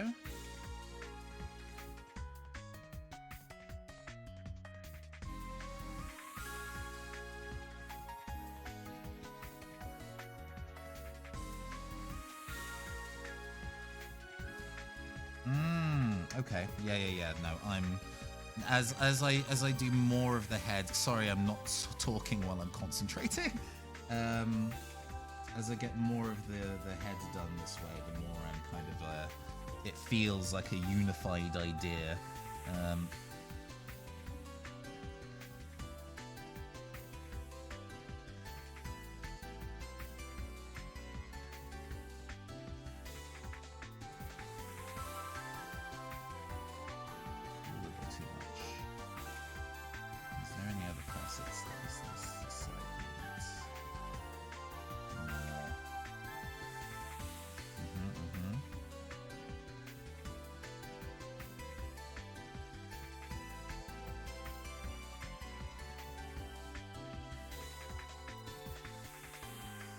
Edge highlighting is one of those things where it's like doing it right adds so much additional.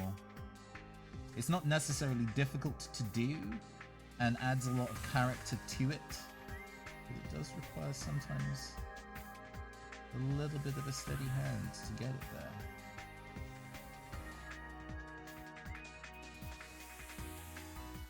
Just gently suggesting the paint to go where it needs to go. But yeah, you can see that we've got there like a blue edging highlight on the head. And in fact, we can use that in other places, like the edge of the guitar, for a little bit of a color unification. I have already put in too much there. It's fine. It's not ruining it. It's not ruining it. And some of me being a little haphazard of this is going to be hidden by the fact that I will be using effects paint a little bit. So it's okay. We escape.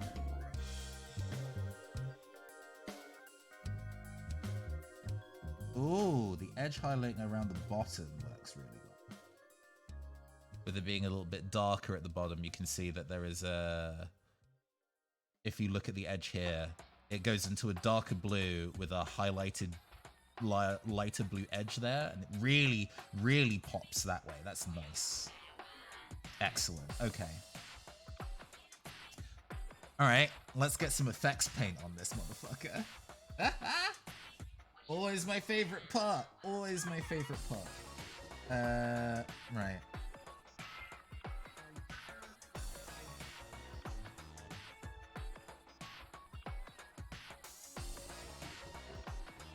What effects paint are we using is the important question. Either Miami Sunset or... Oh, Crystal Cavern. There's the blue-purple shift. That might be... That might be the one. That might be what we need. Is it now? Oh, hello. Good evening. How you doing, Hypercamera? I'm doing all right. I'm currently home for my lunch break from work and saw nice. that you were actually live at a time that I'm not stuck at work for. Figured I'd drop in. See what's going on. No, it has been a hot second. I hope you've been doing okay. Yeah, fine. Most of my time has been, if I'm not at work recently, I've been head down editing audio for that fucking you've been working on podcast. actual play podcast stuff. Yes, that's right. Yeah. The third episode of it just came out today. Marvelous. So I consider this my break day. Do you want to go post a link to that shit in the chat? Oh, sure. Yeah, I'll do it. Yeah. I gotta find it real quick, but I'll do it. Yeah. No, take your time. And how have you been in the recent times? I feel like I haven't chatted to you in a minute. No, I'm doing okay. The world is complicated, and we are handling it the best we can. But in general, we're doing things are going well. I'm very excited for kind of like upcoming stream collab stuff now that Scarlet and Violet is available. Like Raffi the Owl and I are going to be doing a... Did you catch any of our Soul Link Nuzlocke playthrough of Black and White? Small bits and pieces. Never. I remember seeing mourning whenever something bad did happen. A few times it did. No, definitely that. And we're like, hey, we're excited for this new game. Black and White is a game that is known, so you know, we know the difficulty of every single boss and what monsters we can find on any given route. So even though it was a difficult playthrough, there was a lot of research that we could do that gave us informed decisions. Of course. And Violet is clearly an easier game, but also we know nothing about it. And that kind of like, well, how do you go into this experience if you don't know how things do, or how that plays out, what kind of things what kind of circumstances you might run into. So I'm very, very excited to go give that a whirl. But it does mean I have to wait until next week before I can before I can even boot the game, which watching other people seeing that other people have started streaming it, being like, I'm so happy for you, but I cannot look at this. I understand. I don't know when I'm gonna get around to Scarlet and Violet, but somewhat selfishly, I will admit, my favorite thing that I have seen from the game so far has just been the fact that, you know, Game Freak is, you know, embracing having what I would loosely describe as physics in their mainline Pokemon games. Okay. And I am excited to watch what people are going to do for like speed running this game when that time comes around. I didn't realize that was something that was on the cards. That's exciting. I spotted it was like a very quick little clip of somebody like jumping off of a cliff and kind of accidentally phased through the entire map, and my first thought was, damn, that's gonna be a hell of a skip one day. I'm sure the immediate response to that is like, oh, physics issue, game bad, but like I'm sure I won't run into that circumstance while playing unless I actively tried. And hey, if it means that the speedrunning community, sorry, I don't know why my eye's watering so badly. Hell yeah. My ring light. Well, you know, if it means that, yeah, the eventual speedruns, because I quite like watching Pokemon speedruns. They're interesting in that it's kind of like, well, I know this game and I know what Pokemon are strong. What Pokemon is this speedrunner going to use? Oh, they're using this one? Okay. And they have the manip to make sure that it's like the right IVs and like out the gate. That kind of shit is really impressive to me. Yeah, the like RNG manipulation in speedruns is one of the things I find like most fascinating anytime that I see it, because it's mostly because my primary thought while seeing it is just like, how the fuck did you figure that out? How did you get to that point where you were able to figure out like, oh, well, if I simply crouch in this bush in this exact angle, I'll be able to make this Pokemon be literally perfect.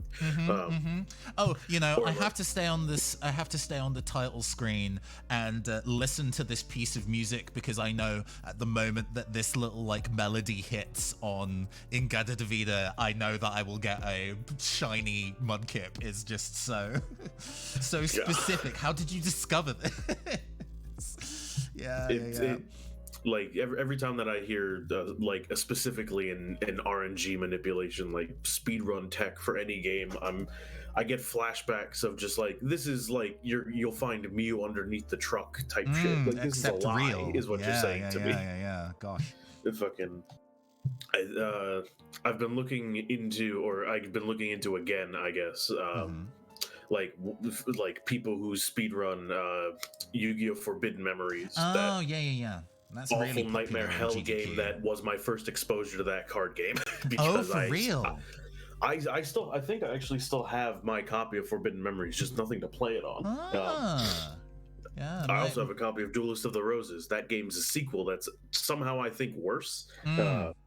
I need to play both of those, either on the stream or in general. I think Forbidden Memories I would probably not get very far at and be very frustrated by. But Duelist of the Roses looks like a fun time, just premise alone. Yeah. Like Forbidden Memories is fascinating because I think it's more notable historically for its like relevance as a Yu-Gi-Oh game, and also obviously now for speedrun history because of the fact that it is impossible to beat in any meaningful run.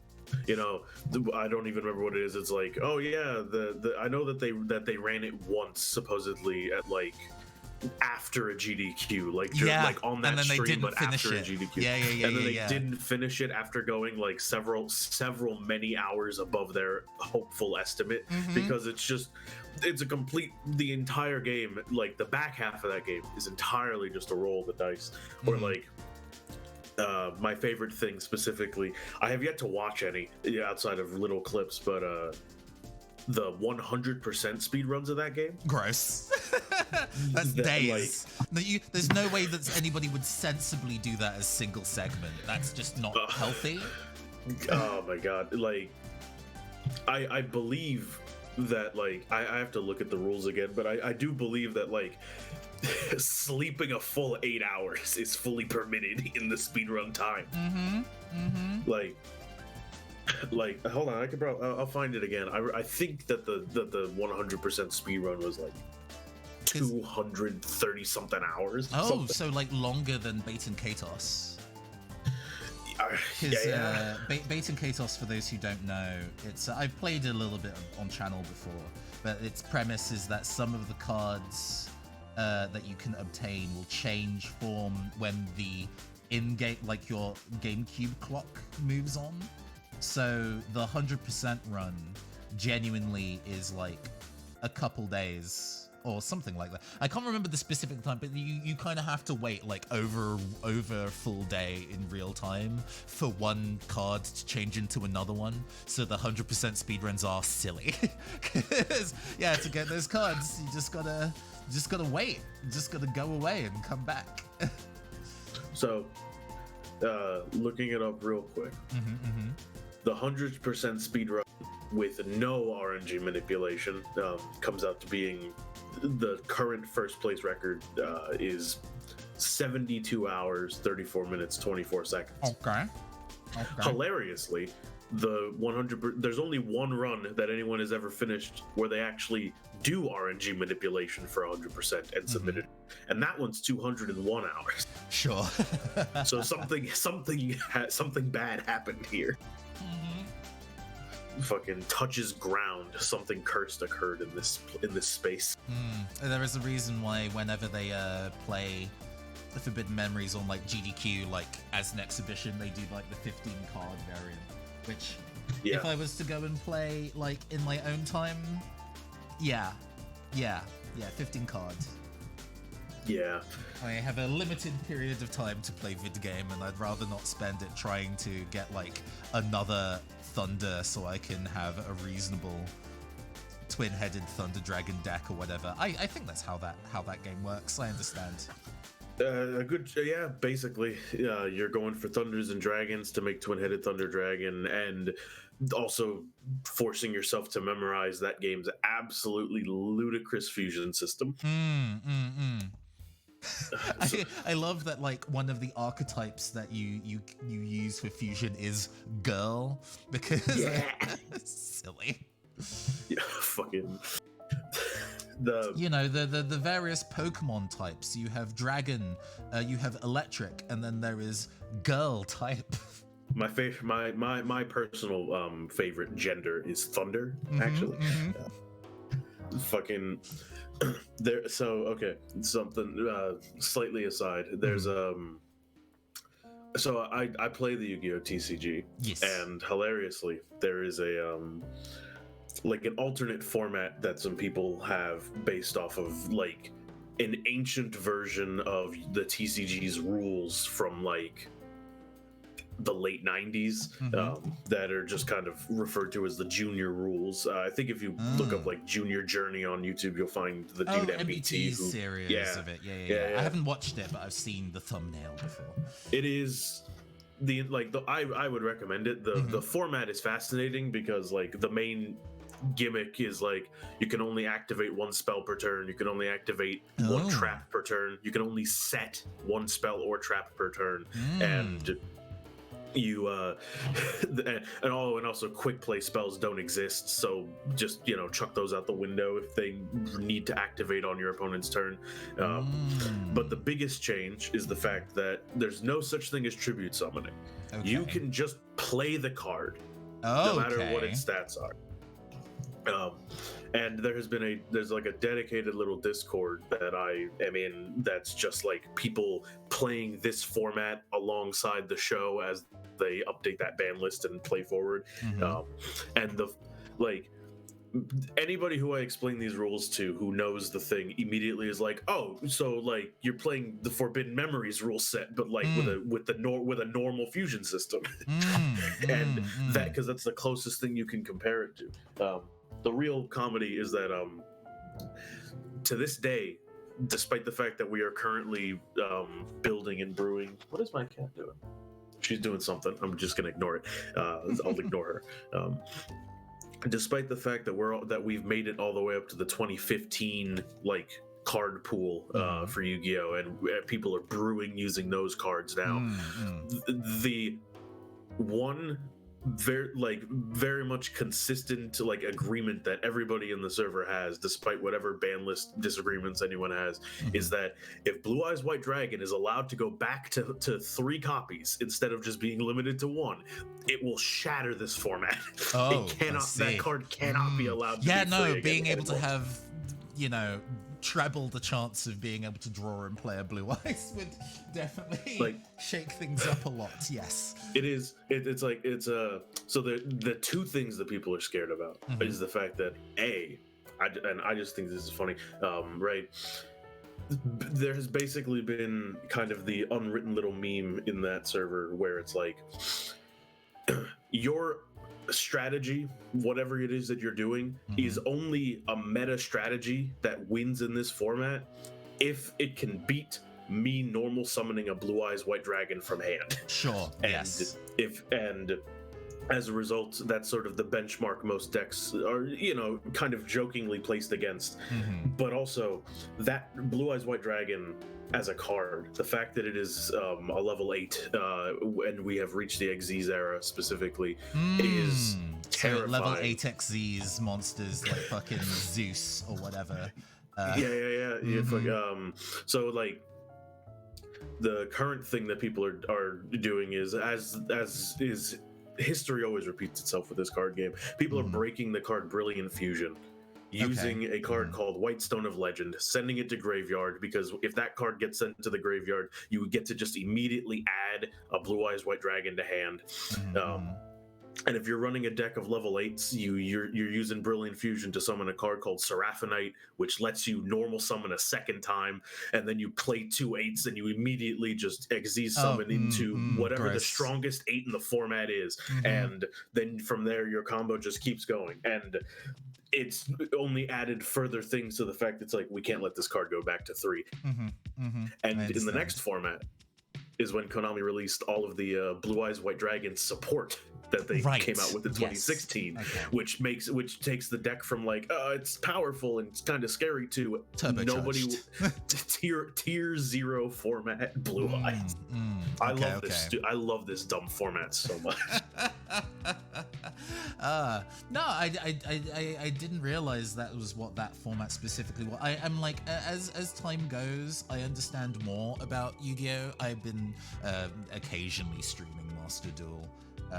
A friend, I think I've talked about this on air before, but hey, we're in general chat mode. There was a period of time where I'm like, the city that I'm living in, that's too much paint, let me go and clean that up, doesn't have a friendly local game store, but the neighboring town on where my friends live do. So I'm gonna kind of like pop over and say hi to them. They're having like a casual Yu-Gi-Oh! Play day. Alright, sick. I don't have a Yu-Gi-Oh! Deck, but I sort of know how to play it because I had like an emulated version of World Championship 2008 on my DS. Of course. That was my first Yu-Gi-Oh! Game. So I'm like, okay, friend, go and teach me Can I borrow one of your decks and can you teach me how to pilot it? I don't remember the finer ins and outs, but it was basically to XC summon into Gaga Cowboy and win matches that way just because it's a big beater. Came second. I came second that game day. I lost to somebody who was playing Medolce. I wasn't really used to the idea. I now know those kind of like decks that like ladder climb or climb some of the like I now play like Live Twin on Master Duel, so I now know decks that kind of like I summon these and sacrifice this, that let me summon this, and then I fuse these things. But at the time, he was just playing these cards and throwing them into the graveyard and pulling things out. I'm like, friend, please explain to me what you're doing. And then he's like, nah. And so I lost. So I think I got hustled that day. You know, I think that if I knew what it was doing, I probably would have beaten that guy. Real talk. Fucking, I was dueling a dude in junior format literally 2 days ago, and he was playing a deck called Sylvans, which is like a tree deck. I don't know what the fuck their thing is. Their names are very cute, but otherwise I couldn't tell you a thing about them besides that they're plants. And I have never read a single Sylvan card in my life. They've been playable at various points in this game's history, I know, and even now in that format they're playable again. I've never read one in my life. This man just started doing shit because I had no interruption, and at one point he was just like, oops, I don't think I can activate that one. And my response was, fam, you could be cheating for all I know. I can't physically stop you. I can't read fast enough to stop you. Yeah, I guess there is a reason why, because I guess if you're doing that kind of weird format, you'd have to be doing that on the third-party proprietary dueling software, where I guess you can kind of do whatever, duel book or whatever. Where dueling book, or the like third-party simulator thing, Edo Pro, they actually coded it so that you could play it in that if you wanted to. It just requires enough stuff to do that I was like, no, I'm too lazy. So Also, I just do dueling book instead. Reasonable. Yeah. It's a neat, good time, and also, Yu-Gi-Oh is a fucking nightmare when you're sitting across from a deck that does combos and you don't know what it is. True words. I mean, like, you know, it in a way it is what it is. So I tend to not get too like, hey, this is just the way that this game works. If I wanted a game that played slower, I could play Pokemon. It's fine. Or if you want a really, really good game that plays slower, the Digimon TCG, which is crisp. A friend of mine, Mr. Gooseberry, is a big fan of, also a VTuber, or is a huge fan of that game, and I've been meaning to kind of like take the time to be like, hey, why don't you kind of take some time to go and teach me the ways of. Digimon is a series that I like but have not been super involved in for very long periods of time, you know? Like, I enjoyed watching Tamers, like Series 3, when that was like airing on TV, but otherwise never really like gave a lot of headspace to it. Cross Wars and all that shit I never watched. I stopped with Frontier, which I single-handedly blame for the reason why I watch Kamen Rider now. Is that show? Similar energy. But like, yeah. Fucking, they turn into the Digimon in that one. It's basically Power Rangers. They're even color coded. But like, I think that was the one after Tamers, so the fourth show, and then after, and so I was like 2005 maybe, and then I left this franchise. So I'm similar. I think think about it only when other people bring it up, and I go, "Oh yeah, Digimon," for a very long time. Agumon, my boy, my homie. I start fist bumping a dinosaur and etc. I had like the PS1 Digimon World game on back in the day. Man, even with the guidebook, that game was fucking impossible.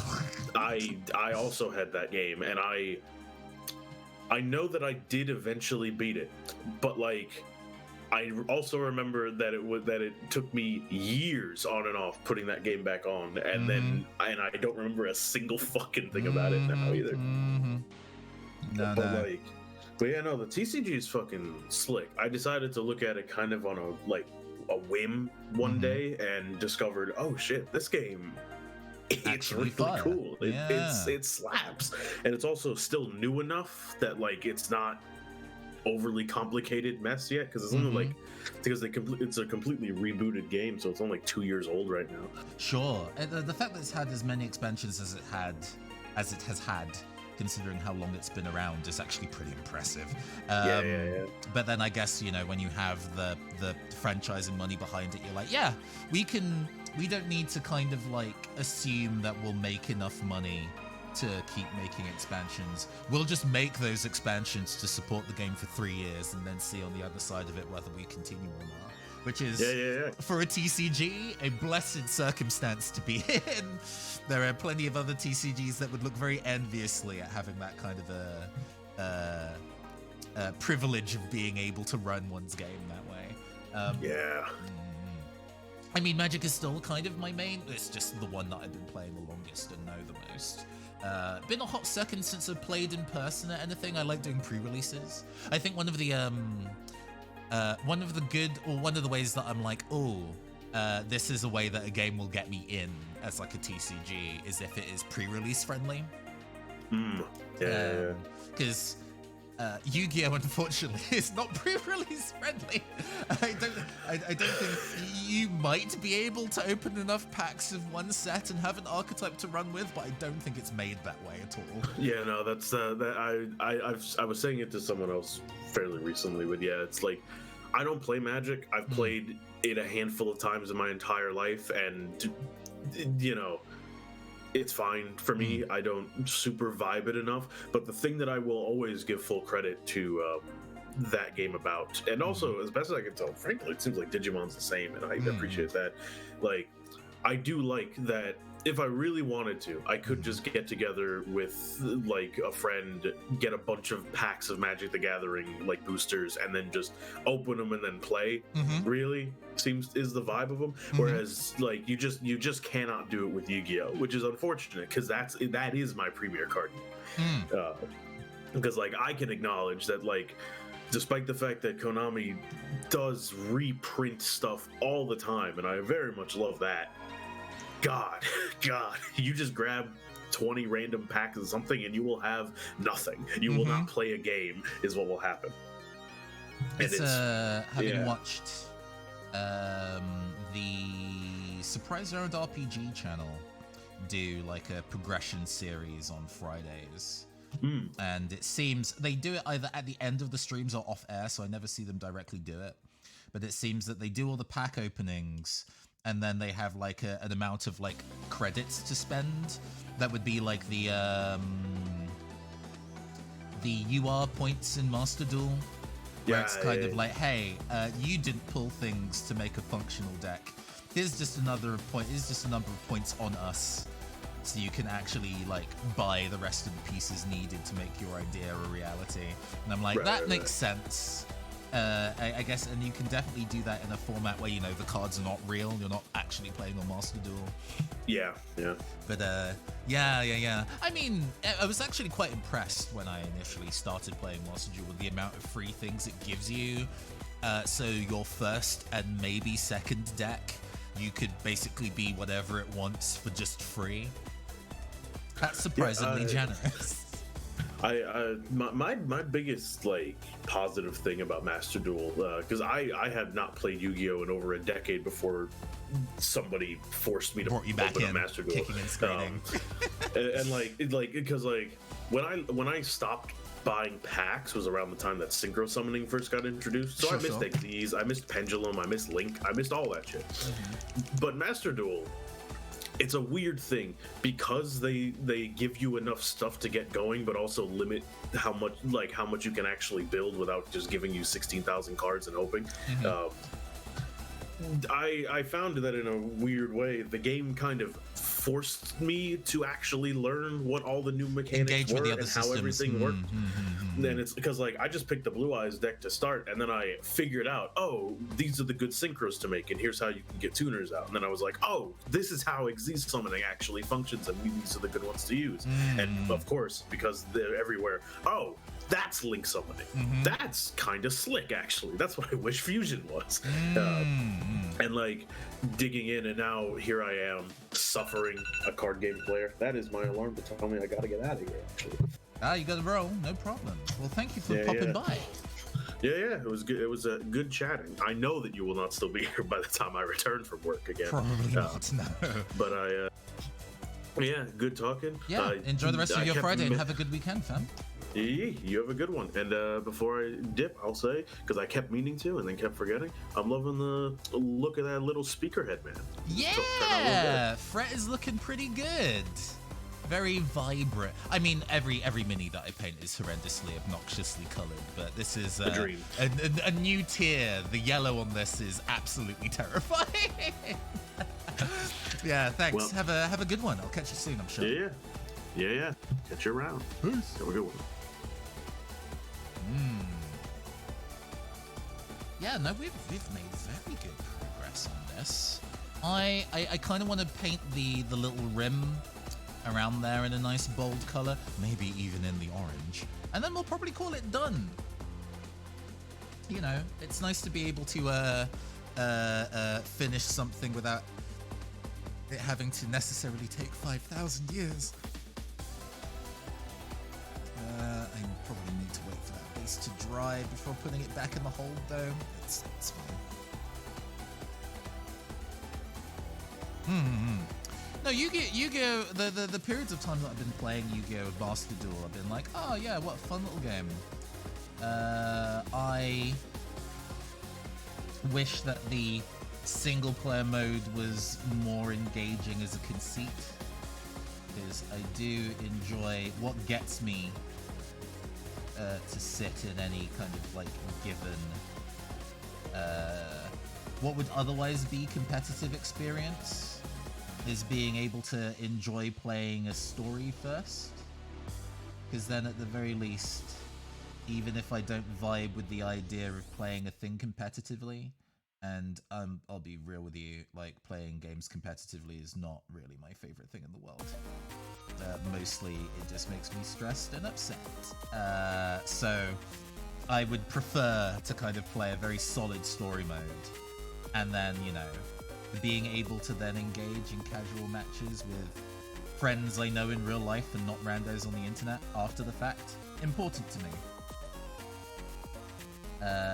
But a lot of games that are designed, or at least a lot of the digital clients for card games that are designed to be live services, definitely do prioritize playing other people more than anything else, and progression ladders and battle passes and all that shit. I don't care about any of those things. I don't care about any of those things at all. They will not hold my attention for a game. I mean, a good example of that is Moonbreaker, actually, which is a really interesting game mechanically, and they are actually continuing to mess with the mechanics of it to make it a more balanced gameplay experience and things like that. They're working really hard on it. But the publishers for that game have like their experience in the likes of PUBG, PlayerUnknown's Battlegrounds, like, you know, proper competitive multiplayer battle pass stuff. And although it does have like a single player, like a roguelite mode, there is no plot to that. But the game world has a ton of plot. They've recently released a number of audio dramas, for example, that talk about the kind of, like, you know, named characters in that world. But do you see any of that in the actual playing of the game by booting it up? No, you don't, and that's a shame. That is a shame. because I think the game client itself might mention that there are those audio dramas that you can watch, but it might even not. It might not even be a thing you would necessarily know about if you came in to just go like fight people and paint digital miniatures. You might not even know that it has like an audio drama. And I'm like, that's yeah, work that into the experience. That makes so much more sense. To make that story-driven IMO, but you know, that's just me. That's just my feelings on it. You know, it's, I hope that is something that they would factor in, because it's still technically early access, right? It's still got a long way to go before it's like what they feel is like done and ready, and I feel that. I understand that. That is a little too magenta. I need to put in some more of the orange. Ooh. Oh, it's the fluoro orange, I think. Yeah.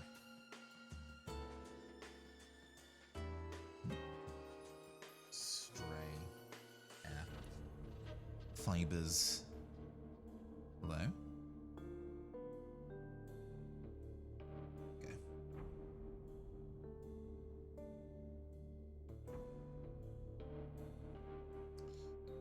Go work that into my fluorescent pink ink with the fluoro orange. Sorry, again, that so you can see better. There we go. Yeah, realizing that I needed to kind of do the orange on top of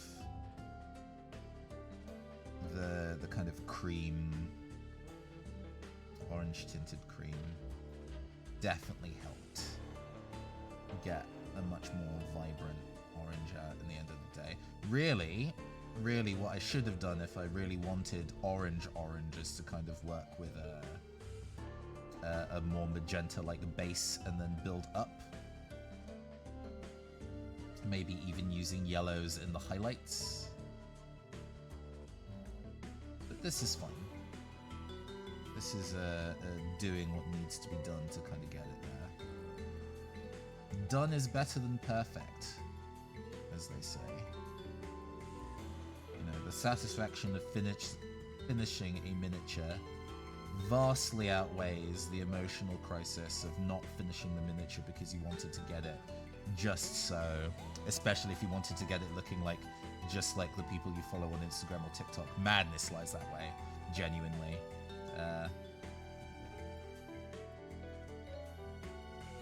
I mean, dang, there's like lots of advanced painting techniques that I am familiar with because I watch a lot of like miniature painting YouTube and stuff, and they kind of talk a lot of shit about the nature of using the slap chop or grisaille painting method because, you know, they work at like a commissioning level, right? So they're like, oh, you know, I would never use such a lazy method for painting a miniature. My standards are beyond that. And I'm like, yeah, I get that. I'm not going to be like commissioned for anything that I do and make. I just want to exist in a space where I can finish a miniature without hating it. And with that kind of perspective in mind, I'm going to take whatever like, you know, resources I can get to make something that feels functional and finished. Okay.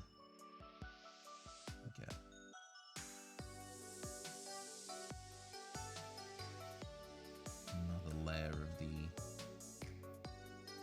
glittery effects paint onto the guitar.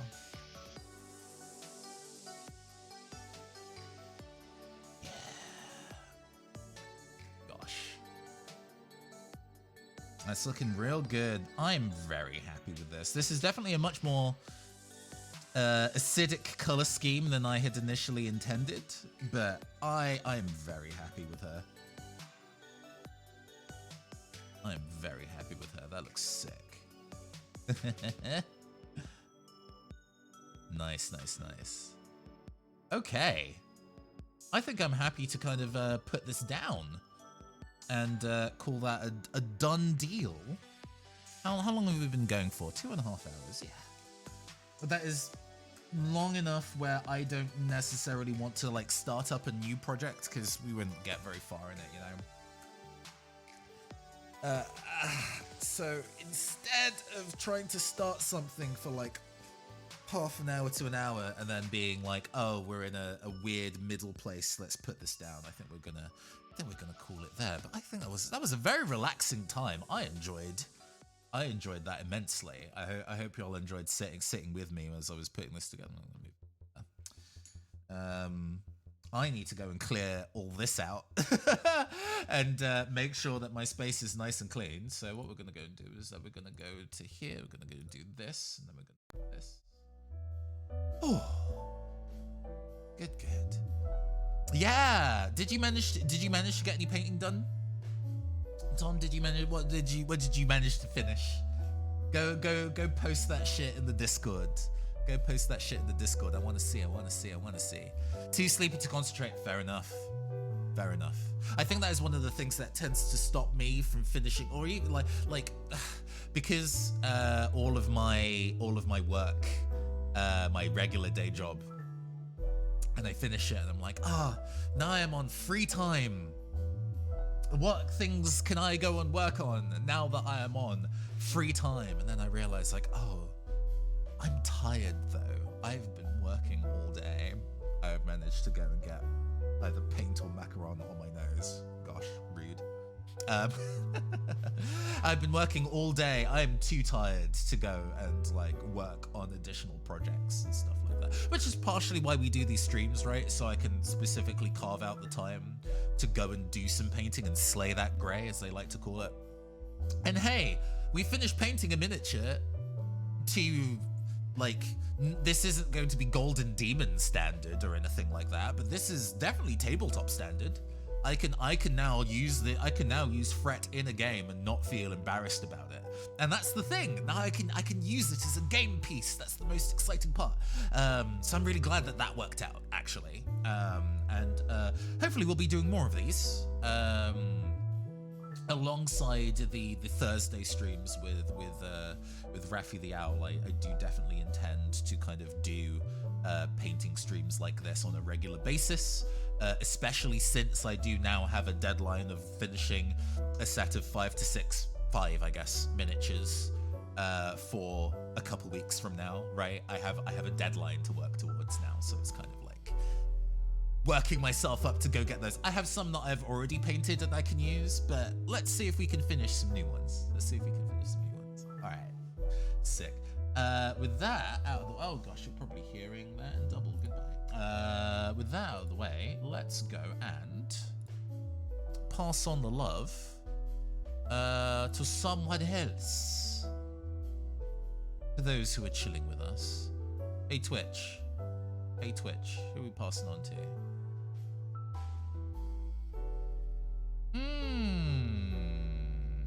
Man, everybody's playing Scarlet Violet, and I can't watch them play that. Trio Cosmic Garden is playing Psychonauts 2, which is one of my favorite games of last year. So we're gonna go and pass on the love to them. Let's get that going.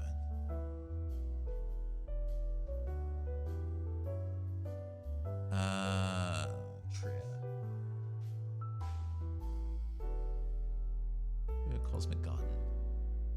All right, we're gonna start that raid. I have been your androgynous android game shows from the future, Nathan Blades. This has been the New Encosta Twitch channel, and I will see you all next time. Farewell.